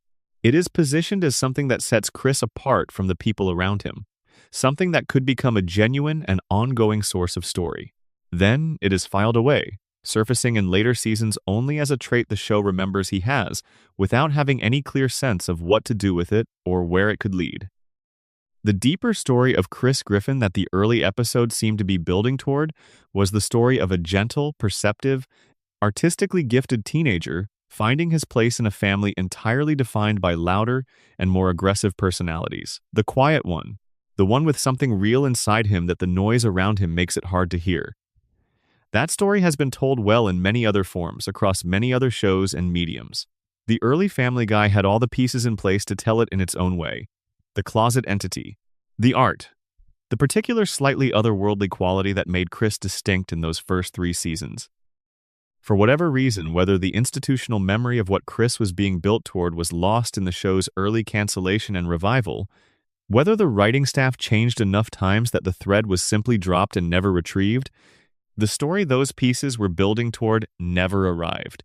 The mystery of Chris Griffin is the mystery of a character who was being built towards something interesting, whose building materials are still visible in those early episodes for any viewer willing to look, and who never became what those materials were suggesting he might become. The closet entity appears in the episode named after it as well as in a number of other early season appearances, and what is consistent across all of them is the relationship between the entity and Chris specifically. It is not indiscriminately threatening. It does not target Meg or Stewie or even Lois or Peter with the same focused interest. It is interested in Chris. It wants something from Chris, or perhaps it wants Chris, in a way that the show begins to develop and then entirely abandons. In the episode I Never Met the Dead Man from the show's first season, the entity in the closet is depicted as having genuine personality and genuine specific desire. It is not simply a scary thing in the closet. It is a relationship, a specific, unusual, somewhat unsettling relationship between a child and something that should not be there, something that has chosen this child for reasons the show never explains. The artistic talent connects to this in ways that are easy to overlook. In several early episodes, Chris's art is depicted as having a quality that goes beyond technical skill. The characters he draws are described as capturing something real about the people they represent, something that the person drawing them should not be able to see so clearly. His art teacher in one early episode responds to his work with something beyond ordinary impressed, something closer to genuinely unnerved, in a way that suggests the art is doing something more than representing what is in front of him. The gift is not just talent. It is perception, a way of seeing that goes deeper than ordinary visual skill. When you put these things together, the unusual relationship with something in his closet, the perceptive artistic gift, the slightly otherworldly quality that the show never explains but consistently presents, you get the outline of a character who was being positioned as genuinely unusual in the world of the show, not just in the comedy character sense, but in a more significant and more mysterious sense. Something was going on with Chris Griffin in those first 3 seasons that the show was building toward revealing. The nature of the closet entity was going to matter to his story. The particular quality of his artistic vision was going to mean something. The slightly different frequency on which he operated was going to turn out to be significant rather than incidental. None of it arrived. The thread was dropped and the character it was building was quietly replaced by a simpler one. A large, affable teenage boy who resembles his father and is occasionally funny in specific ways. The replacement is not without value. But the comparison between what Chris was apparently becoming in the show's first 3 seasons and what he actually became across the following 2 decades is one of the most significant what might have beens in the show's history. Section 11: The Death and Continuity Problem. Who stays gone and why it matters. Family Guy has a specific and revealing relationship with death, and examining that relationship honestly tells you something important about what the show believes, or, more accurately, what it has chosen to prioritize about the meaning of consequences. In most serious narrative forms, death is the ultimate consequence. It is final. It cannot be undone. It changes the people who survive it permanently. Most narratives rely on this finality as a structural element because irreversibility is what gives stakes their weight. Without finality, the stakes are not really stakes. They are the appearance of stakes, which the audience can enjoy in the moment, but which do not generate the particular kind of investment that real stakes produce.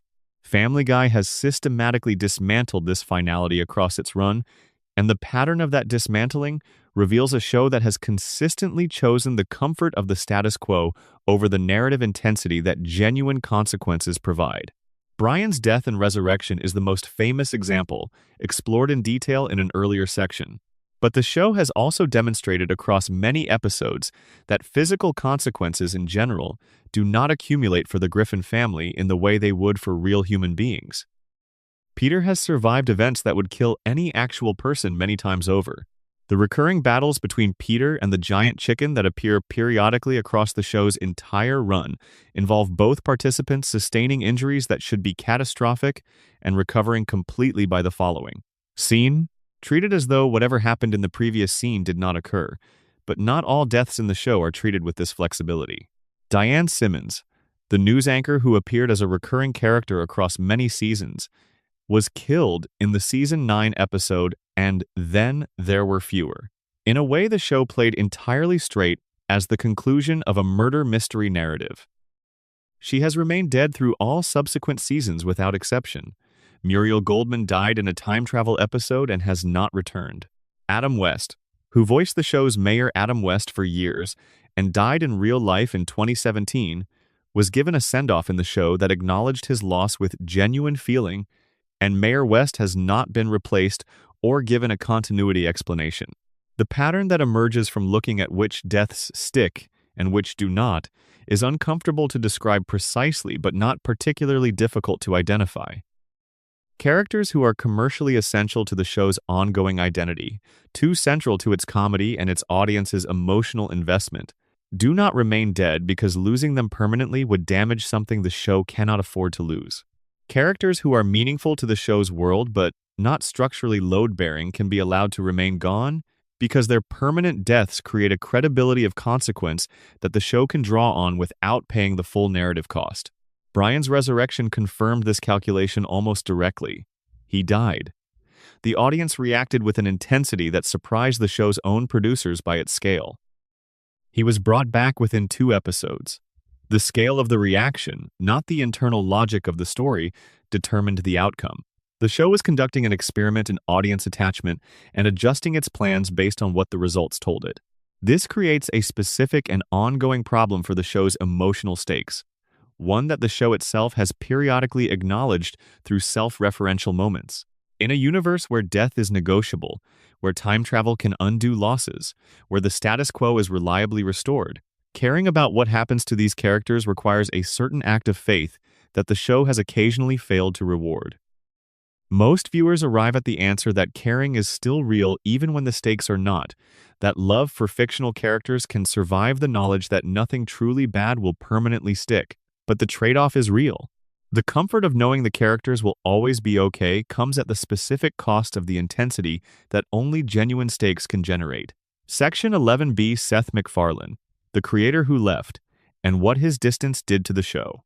There is a pattern in television history that repeats itself often enough to be almost predictable. A creative person builds something. They pour themselves into it. The specificity of their vision, their humor, their aesthetic preferences, their particular way of seeing the world. They guide it through its early years when every decision matters and every scene carries some imprint of their specific personality. The show becomes something. It finds its audience. It becomes bigger than what one person can manage alone. Other opportunities appear, other projects call.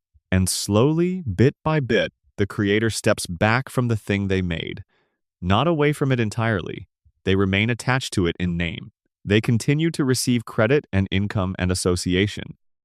But the day-to-day decisions, the writing and the story choices and the moment-to-moment creative direction get handed to other people, and the show changes in ways the creator might not have chosen if they had been in the room. This is exactly what happened with Seth MacFarlane and Family Guy, and it is worth treating as its own mystery rather than as simple background context for everything else we have discussed tonight. In the early years of the show, MacFarlane was present in an unusually comprehensive way. He was not just the creator. He was not just the voice of four major characters, Peter, Brian, Stewie, and Quagmire, a workload that would be extraordinary by itself. He was actively involved in writing, in story development, in the animation direction, in the overall creative vision of the show. When you watch seasons 1 through 3, you can feel the presence of a single guiding intelligence. The voice is consistent. The sense of humor has a specific and identifiable shape. The balance between heart and comedy is maintained with a care that reflects someone who knows why both elements are necessary and what happens when either one is missing. Then the show was canceled and the writing staff scattered. Then it came back and had to be rebuilt with new people. Then it grew larger and more successful, and MacFarlane's own profile grew larger alongside it, and the opportunities that came with that profile multiplied. Around 2011, MacFarlane made the decision to step back from active creative involvement in Family Guy. He did not leave the show. He continued voicing his characters, which meant he was present for every recording session, but the writing and story planning and creative oversight was handed to other people. Rich Appel and Alex Sulkin took over the showrunning duties. MacFarlane turned his attention to Ted, which he wrote, directed, produced, and starred in, and which became one of the highest-grossing rated comedies ever made. Then A Million Ways to Die in the West, then Ted 2, then The Orville, which was a science fiction project that appeared to represent the creative space where MacFarlane's real current enthusiasm lived. Family Guy became one item on a very long list of professional commitments rather than the thing at the top of the list. This matters enormously for the show's trajectory, because MacFarlane was not simply a creator in the conventional television sense. He was the specific creative intelligence that the show had been built to express. He knew why the early Griffin family worked. He knew the right balance between heart and humor. He knew how far to push the characters and when to pull them back. He knew when a joke was too mean, too long, too random. Without him actively making those decisions, the show was free to drift in whatever direction the current writing staff found most interesting or most instinctively satisfying. And the direction they chose, more shock value, more extreme character behavior, more cutaway dependency, more consequence-free cruelty, was not the direction MacFarlane would have chosen. His relationship with Fox became another complicating factor. MacFarlane is politically liberal and has been consistently and publicly outspoken about this. Fox, as a broadcast network connected through ownership history to Fox News, created an association that MacFarlane found increasingly uncomfortable as the years went on. In 2021, he posted publicly on social media expressing frustration with Tucker Carlson's commentary on Fox News and saying he wished Family Guy was on any other network. He compared his relationship with Fox to a troubled marriage, using the phrase, "both sides knew it wasn't working anymore." This was not a private frustration. This was the creator of one of Fox's longest-running shows, publicly saying he wanted to be somewhere else. In 2020, MacFarlane signed a massive deal with NBC Universal, reportedly worth around $200 million over 5 years, moving his production company entirely away from the Fox ecosystem. His newer projects went to Peacock and Hulu and other platforms. Family Guy was what kept him tied to Fox, a contractual obligation attached to a relationship he had publicly described as not working.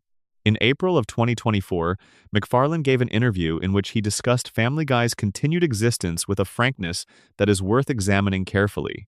He said he did not see a good reason to stop making the show because people still loved it and it made them happy, and because its revenue supported causes he cared about, including environmental conservation. He acknowledged that there had been a time when he thought wrapping it up might be appropriate, but said the show had reached what he called escape velocity, meaning it had been running so long that there was no logical stopping point unless the audience simply stopped showing up. He framed the show's continued existence in terms of utility and audience demand, rather than creative passion or artistic necessity. What is absent from this framing is any sense of stories he wants to tell, directions he wants to take, the characters, ideas he has been holding back for the right moment. There is no creative urgency in how he describes the show's future. There is business logic and genuine philanthropy and real affection for the audience. But the fire that drives creative people to make things is not audible in that description.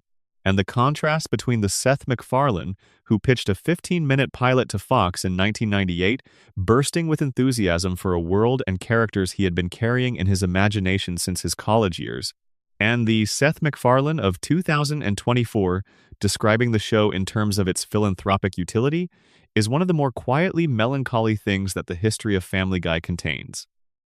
In April of 2025, it was announced that Family Guy had been renewed for 4 additional seasons in a deal with parent company Disney, extending the show through 2028 and 2029.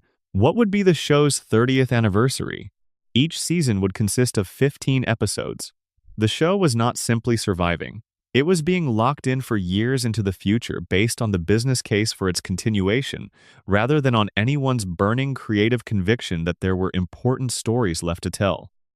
Family Guy had become, in the most honest possible framing, a product that continues to be manufactured because the economics of manufacturing it still makes sense, regardless of whether the creative justification for its existence remains strong. This is not a criticism unique to Family Guy. It is the trajectory of many long-running shows in the commercial television environment. But it is worth naming because it is part of the mystery of what this show is now and why. The questions we have been exploring tonight, the gaps and the inconsistencies and the unresolved threads, exist in a show that has been running without its creator's full creative investment for more than a decade. Some of those mysteries were planted by MacFarlane in the early years, when he was deeply involved and fully invested. Some of them arose from the drift that happened in his absence. And the way to tell which is not always obvious, which is part of what makes sitting with all of them, together, in the quiet of a late night, feel like something worth doing. Section 12 Cleveland, Joe, Quagmire, and the Neighborhood's Open Questions. The Griffin family occupies the center of the show's world, as the title has always indicated. But the neighborhood around Spooner Street is populated with characters whose own mysteries have accumulated quietly alongside the primary storylines, each of them containing threads the show raised and then set down without completing. Joe Swanson arrived in the show's first season with a specific and deliberately constructed purpose. He was the new neighbor whose obvious capability and community respect made Peter feel inadequate, a man who was fully active, admired, and functional despite using a wheelchair. The early show's handling of Joe was genuinely unusual for animated comedy of that era. Rather than positioning his disability as a primary source of pity or comedy, the early seasons positioned it as one feature of a complete person who had moved through and substantially past the trauma that produced it. Peter was jealous of Joe. This inversion of the expected attitude was a quietly progressive creative choice, and it communicated something real about how the show understood this character in those early years. The middle and later seasons changed how the show used Joe. The respect he commanded in his early appearances gradually gave way to a dynamic where his disability became a more frequent source of comedy at his expense, rather than evidence of his capability. His marriage to Bonnie, which the early show treated as simply one aspect of his domestic life, became an ongoing source of mockery. The friends who once admired him related to him differently. The transformation is particularly visible in Joe's case precisely because his early characterization was so specifically and deliberately constructed, making the gap between that version and the later one easy to measure. Bonnie Swanson's pregnancy is the show's most notorious single continuity problem. She was visibly pregnant for multiple consecutive seasons, a duration that extended so far beyond biological reality that it became unavoidably absurd. The show acknowledged this absurdity with self-referential jokes, but provided no in-universe explanation for how the pregnancy was lasting so long. If Bonnie was visibly pregnant for the equivalent of several real-world years, the passage of time this implied should have been visible elsewhere in the show's world. Children should have aged. Ongoing storylines should have advanced proportionally. None of this occurred. The show's sense of elapsed time stretched in one place while remaining fixed everywhere else, and Bonnie's pregnancy is the most extreme and visible demonstration of how elastic the show's timeline actually is. Cleveland Brown's departure for the Cleveland Show in 2009 and his return to Spooner Street after that show's cancellation in 2013 created a continuity question the show has handled with characteristic flexibility. The Cleveland who left and the Cleveland who returned are broadly the same character, but the years spent in his own show produced a new wife, a new stepson, new relationships, and new experiences that the main show has had to incorporate. The canonical relationship between the two shows has never been clearly defined. If they share a universe, all of Cleveland's Virginia-based adventures are part of the Family Guy universe's history and need to be reconciled with what the main show established. If they are separate universes, the returning Cleveland might carry a different history than the one who left. The show has made no effort to clarify which of these is the case. Quagmire's children, scattered across the world in numbers the show has never precisely counted or established, carry perhaps the most quietly human mystery in the neighborhood's accumulated history. He has fathered children he has not raised. A son in Madrid whose resemblance to him is specific and documented. His daughter Anna Lee, introduced in the episode Quagmire's Baby, and then shown being given up for adoption. The moment in which Quagmire holds Anna Lee for the last time and then surrenders her to a situation that can give her what he cannot is one of the most unexpectedly moving scenes in the show's long history. He is not a character typically associated with emotional depth. The show does not usually ask him to access that register. But in this moment, without fanfare or musical underlining or comedic undercutting, he holds his daughter, understands that he loves her, understands simultaneously that he cannot be what she deserves, and makes the decision to let her go. The episode handles this with real restraint. Then the show moves on, and the question of Anna Lee growing up somewhere without her father, and the question of Quagmire carrying that particular decision across all the seasons that follow, is never addressed again. The children he fathered and never raised exist in the background of the world the show has built, growing up in their various locations, becoming people, carrying his genetics into futures he has no part in. The show acknowledges this occasionally as a gag about his irresponsibility. It has never asked what any of it means to him. Joe's arc across the show's run is worth sitting with at greater length because it is one of the clearest examples of a character who was built with genuine purpose and then had that purpose gradually replaced by something less interesting and less thoughtful. In the episode A Hero Sits Next Door, which introduced Joe in the show's first season, the premise of the episode is that Joe is so capable and so impressive that Peter becomes jealous of him. Peter wants to be Joe. He looks at this man in a wheelchair who is a police officer and a neighbor who everyone in the community respects, and he feels inadequate by comparison. The comedy of the episode comes from Peter's jealousy of someone whose life, from the outside, looks easier and better than his own, despite the very obvious physical difference between them. This is a sophisticated comedic choice. It refuses pity as the default attitude toward a disabled character. It treats Joe as a fully realized person whose disability is simply one feature of his life, rather than the defining fact of his existence. And it generates the comedy from Peter's particular combination of insecurity and self-centeredness, rather than from Joe's disability itself. It is exactly the right way to introduce this character. The later seasons lost this sophistication entirely. Joe became a source of comedy primarily through his disability rather than despite it. His wheelchair was used for physical comedy in ways that the early show was careful to avoid. His relationship with Bonnie, which the early show depicted as a normal if complicated marriage, became a running joke about how she no longer found him attractive and wanted to leave him. His friends, who once admired him, treated him with a casual cruelty that the show sometimes acknowledged as cruelty but more often played as simply the way things were. The gradual erasure of what made Joe interesting in his first appearance is, in its own way, as significant as what happened to Meg, or to Brian, or to Peter himself. The question the show never asks about Joe is what it cost him to have the people around him change in how they treated him. The early Joe was the kind of man who had internalized the respect he received and built his identity partly on it.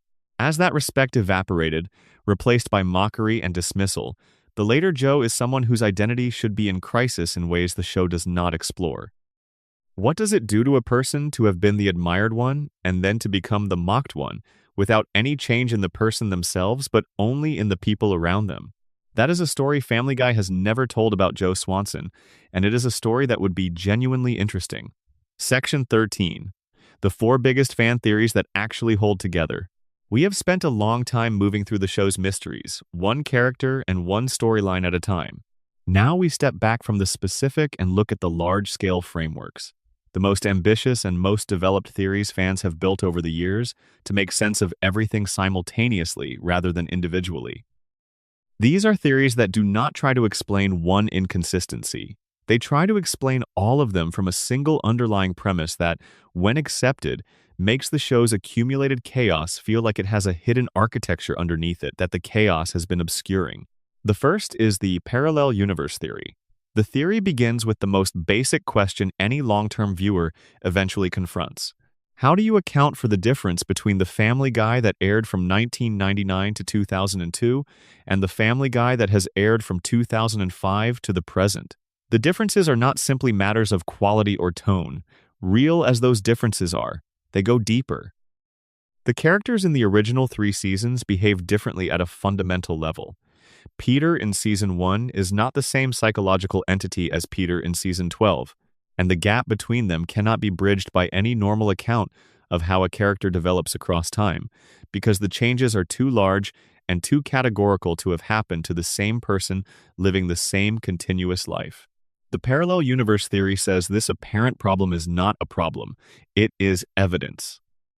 The pre-cancellation Family Guy and the post-cancellation Family Guy are set in different parallel universes, 2 versions of the same basic story that diverged at some point and have been running on separate tracks ever since. The show's own multiverse episodes provide the foundation for this reading. Road to the Multiverse established that parallel universes are real and accessible within the show's fiction. Back to the Pilot established that time travel in this universe creates branching timelines. If both of these things are true within the world the show has built, then the possibility that the main timeline and the revival timeline are different branches of the same tree is not a fan invention. It is a logical consequence of what the show itself has established. The contradictions between the original seasons and the revival seasons are not errors requiring explanation.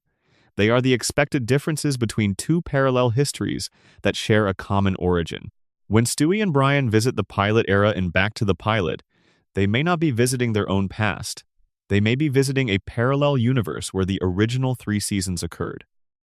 The differences between what they find there and what they know from their own timeline are markers of a different reality, not continuity errors. The show is depicting 2 parallel histories without acknowledging that it is doing so, and the framework that makes this coherent is the one the show built for itself when it put universe-hopping remote controls in Stewie's hands. The second major framework is the Stewie narrator theory. In this theory, Family Guy is not depicting objective reality. It is filtered through Stewie's consciousness. We are watching the world as a 1-year-old genius experiences and processes it, not as it objectively is. Brian can always hear Stewie, because in Stewie's internal model of the world, Brian is the one creature who truly sees him, and the model reflects this with total consistency. Other characters hear him sometimes and not others based on how emotionally present and attentive they feel to Stewie in any given moment, because a baby's sense of whether an adult is paying attention is not about acoustic capacity. It is about felt emotional contact, which varies enormously from moment to moment. The extraordinary inventions, the time machines, the laser weapons all exist in Stewie's imagination. He is genuinely brilliant, but the spectacular capabilities he appears to demonstrate are the way a brilliant baby dramatizes and processes the experience of being completely subject to the decisions of adults. The weapons are the fantasy of a person who feels powerless. The world domination ambitions are the fantasy of a person who cannot yet change anything in his environment through any ordinary means. The elaborate schemes are the internal life of someone who is not yet allowed to participate in the world directly. The cutaway gags become, in this reading, the associative leaps of a powerful and undisciplined mind, a genius baby's thought process unspooling without the editorial control that adult cognition provides. They do not need to connect logically to the main narrative, because they are not being generated by a conventional narrator. They are being generated by a 1-year-old whose mind moves where its associations take it, moment to moment, without filtering. This makes the show's most frequently criticized structural feature into something intentional. The gags are not lazy, they are accurate. They are what it sounds like inside Stewie's head. The third framework is the Peter's grief world theory, which is the most affecting of the four and the one that asks the most of the viewer in terms of accepting a painful underlying premise. The theory begins with a catastrophe preceding the events of the show. Before the narrative begins, something happened to the Griffin family that Peter could not survive psychologically intact. In the most developed version of the theory, Meg and Chris died in an accident, and Lois died shortly afterward while pregnant with Stewie, leaving Peter alone with a grief too total and too sudden to carry. What we watch in Family Guy, in this framework, is Peter's mind coping with that complete loss by constructing an imaginary family. The Griffins of Spooner Street are Peter's imagination made livable, a world he has built inside himself to fill the silence left by the real one. Every member of the family exists in this imagined world, but they exist with the specific distortions that a grieving and guilty mind would impose. Meg is present but cannot be fully loved by Peter's imagined self, because part of his real grief involves resentment toward her. She is included but punished, present but mistreated, because the imaginary version of Peter cannot stop directing a displaced anger at the imaginary version of Meg for whatever role she played in the events that took everyone. This explains the specific and personal quality of Peter's treatment of Meg, which has always been categorically different from how he treats anyone else, more directed, more weighted with something that cannot be fully accounted for by simple bad parenting. Stewie is what Peter imagined his unborn son might have become. Every quality Stewie has that Peter himself lacks is a quality Peter imagined his son might have developed. The intelligence, the theatricality, the enormous ambitions, all of it is a grieving father's projection of potential onto a child he never got to know.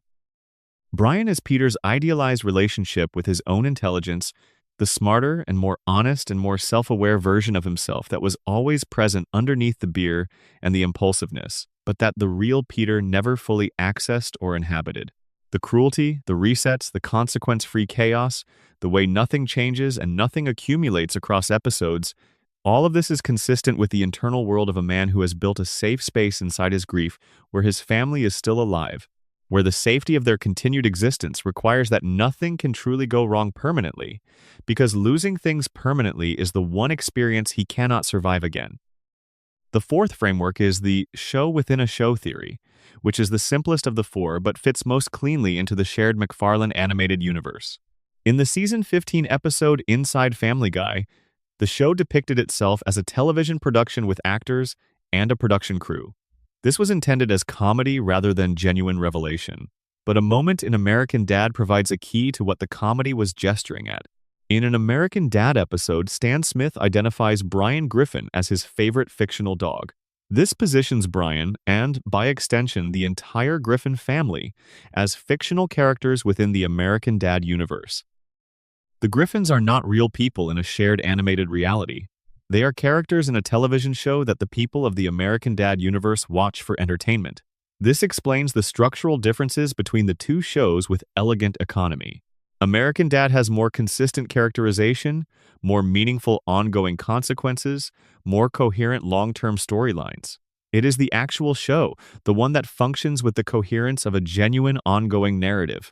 Family Guy is what the characters in that show watch when they want something loud and chaotic and episodically contained.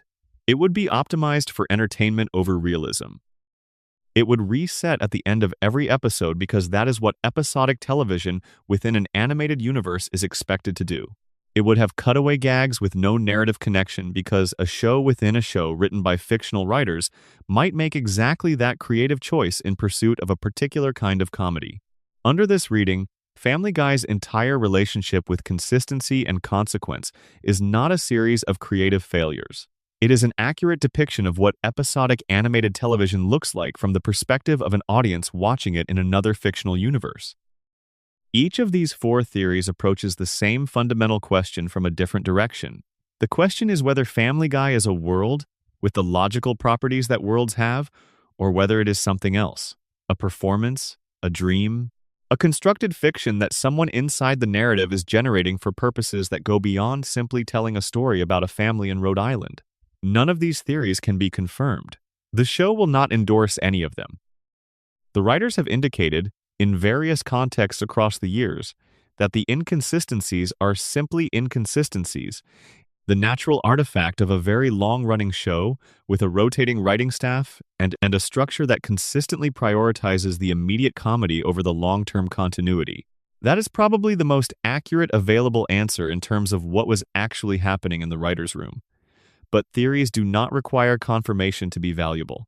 They require only that they organize the available evidence in a way that is more satisfying than the absence of organization. And the best fan theories about Family Guy do exactly this. They take a show that can feel like chaos and find something coherent inside the chaos, the way you might find something unexpectedly structured in a piece of music that seemed random until you listened closely enough to hear the pattern underneath. Let us spend a little more time with each of these theories, because they each reward extended attention in ways that the quick summary does not fully capture. The parallel universe theory is the most satisfying of the four for viewers who are primarily troubled by the inconsistency in how the characters are written across the show's pre-cancellation and post-cancellation runs. The theory does not require you to believe the show intended this. It does not require any creative deliberateness on the part of the writers. It simply asks you to use the tools the show has already placed in the fiction, the established existence of parallel universes and branching timelines, to make sense of a discrepancy the show itself was not tracking. The most powerful piece of evidence for this theory is not any single scene or episode, but the cumulative weight of the characterization differences between the two eras. Peter in Season 2 has a moral life that Peter in Season 14 does not. Not just in degree, not just because one is more extreme than the other, but in kind. The Season 2 Peter believes things and feels things and responds to the consequences of his actions in ways that the Season 14 Peter simply does not. These are not the same person at different ages. They are genuinely different people. And if both of these people are real within their respective universes, the parallel universe theory is not a creative defense of the show's inconsistency. It is a description of what the show has actually produced, two different Griffins in two different realities, unintentionally but accurately. The Stewie narrator theory is the most poetic of the four and the one that requires the most willingness to embrace an idea that makes large portions of the show not literally true. This is a significant ask. If the time machines and the laser weapons and the elaborate inventions are all products of Stewie's imagination rather than literal facts of the show's universe, then a lot of the show's most memorable content exists in a different register than the audience has been experiencing it.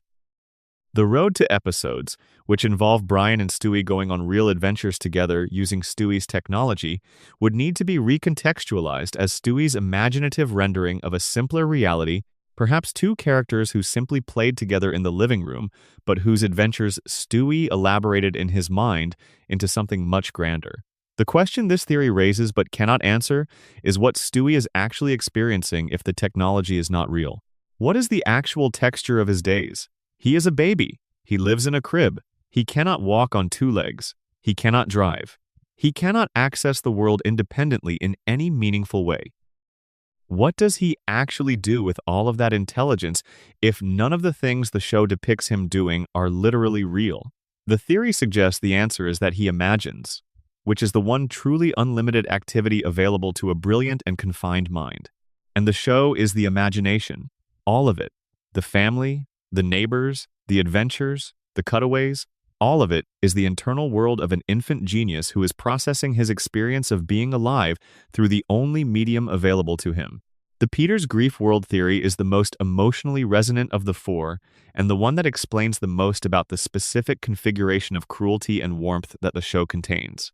If you accept the premise that the Spooner Street Griffins are the product of a grieving man's mind rather than an objective fictional reality, then the show's particular texture of intermittent warmth and sustained cruelty makes a different kind of sense.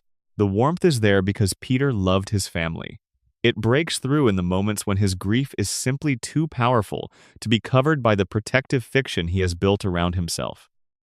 The moments where Stewie shows genuine love for Brian, where Peter and Lois have a quiet moment of real connection, where Meg is treated with something approaching the dignity she deserves, these are the moments where the grief of the real man underneath the show asserts itself against the protection of the fantasy he has constructed. The cruelty, including the cruelty toward Meg specifically, is the grief working itself out through the only outlet available to it in the imagined world, the displacement of impossible feelings onto fictional versions of real people who are gone. It does not make the cruelty comfortable to watch, but it makes it comprehensible in a way that pure, creative carelessness does not. The show within a show theory is the most structurally elegant of the four, and the one that requires the least reimagination of the show's content. Under this theory, everything that happens on Family Guy is real within the show. The characters exist, the events occur, the time machines work, and the cutaways happen, and all of it is literal. The difference is simply that all of it is happening on a television show that exists within the American Dad universe, and that the particular qualities of Family Guy as a television program, the cutaways, the inconsistency, the consequence-free resetting, the shock humor, are exactly what you would expect from a primetime animated comedy produced by fictional television writers working within a fictional television industry. The Stan Smith connection is the anchor of this theory, and it is a real one. Stan Smith identifies Brian Griffin as a fictional character. This is canon within American Dad. It is a canonical statement within one McFarlane show that another McFarlane show is fiction. What this means for the relationship between the two shows is something that the creative teams on both have never explicitly addressed, which is itself interesting. They put the reference in there. They knew what it implied. They chose not to follow it further.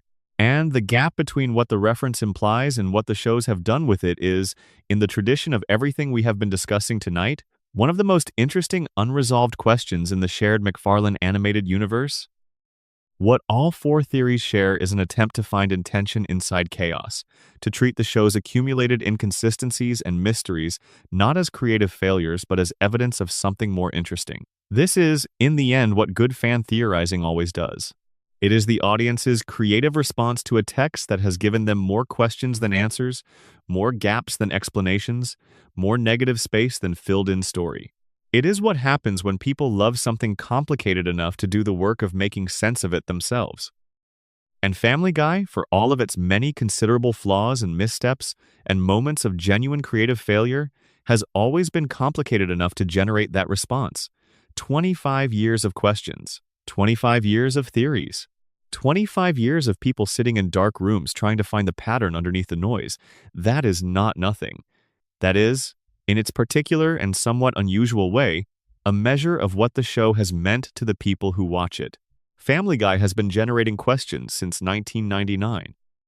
It has canceled and revived itself and changed its characters and contradicted its own rules, and built something genuinely strange and layered across more than a quarter-century of television. The questions it has produced are, in many ways, more enduring than any of the answers it has given. The age of Quagmire. The sexuality of Stewie and the accent he invented to protect himself. The question of who can actually hear him and when. The permanence of Brian's death in a timeline that still runs in parallel.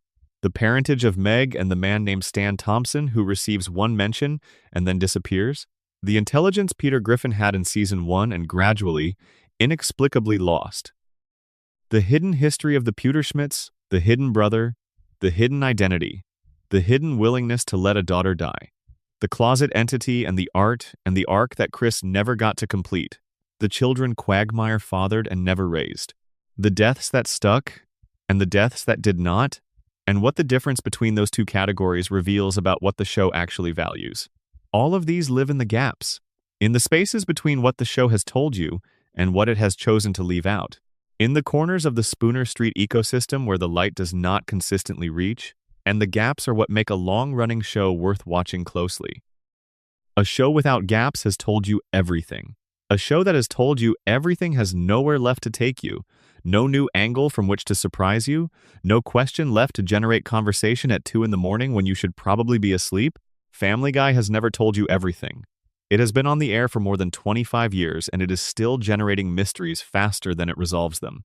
And on a quiet night, when you want something familiar to drift off to, something that feels like visiting a place you know well, but that still contains the occasional surprise in the corners you have not recently examined, there is something genuinely comforting in that. In the knowing that the questions are still there, that they will be there next season, that they were there in 1999 when the show was brand new and none of the contradictions had accumulated yet, and the Griffin family had not yet become the strange and layered and endlessly debated fictional family they have become across a quarter-century of American television. And that, in its own particular way, is exactly as it should be.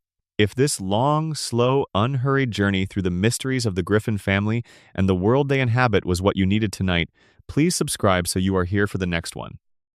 Leave a comment telling us which theory felt most right to you, which mystery you found yourself still thinking about after everything else had faded, which character's hidden story you most want the show to finally address, and what time it is, and where in the world you are watching from right now. There is something genuinely lovely about knowing that people in different rooms in different countries and different time zones are all settling in together to the same voice, all drifting off to the same questions about the same show, all finding whatever rest they need in the long, slow, comfortable exploration of things that do not have easy answers. Take care of yourselves. Sleep well. We will be here when you wake up.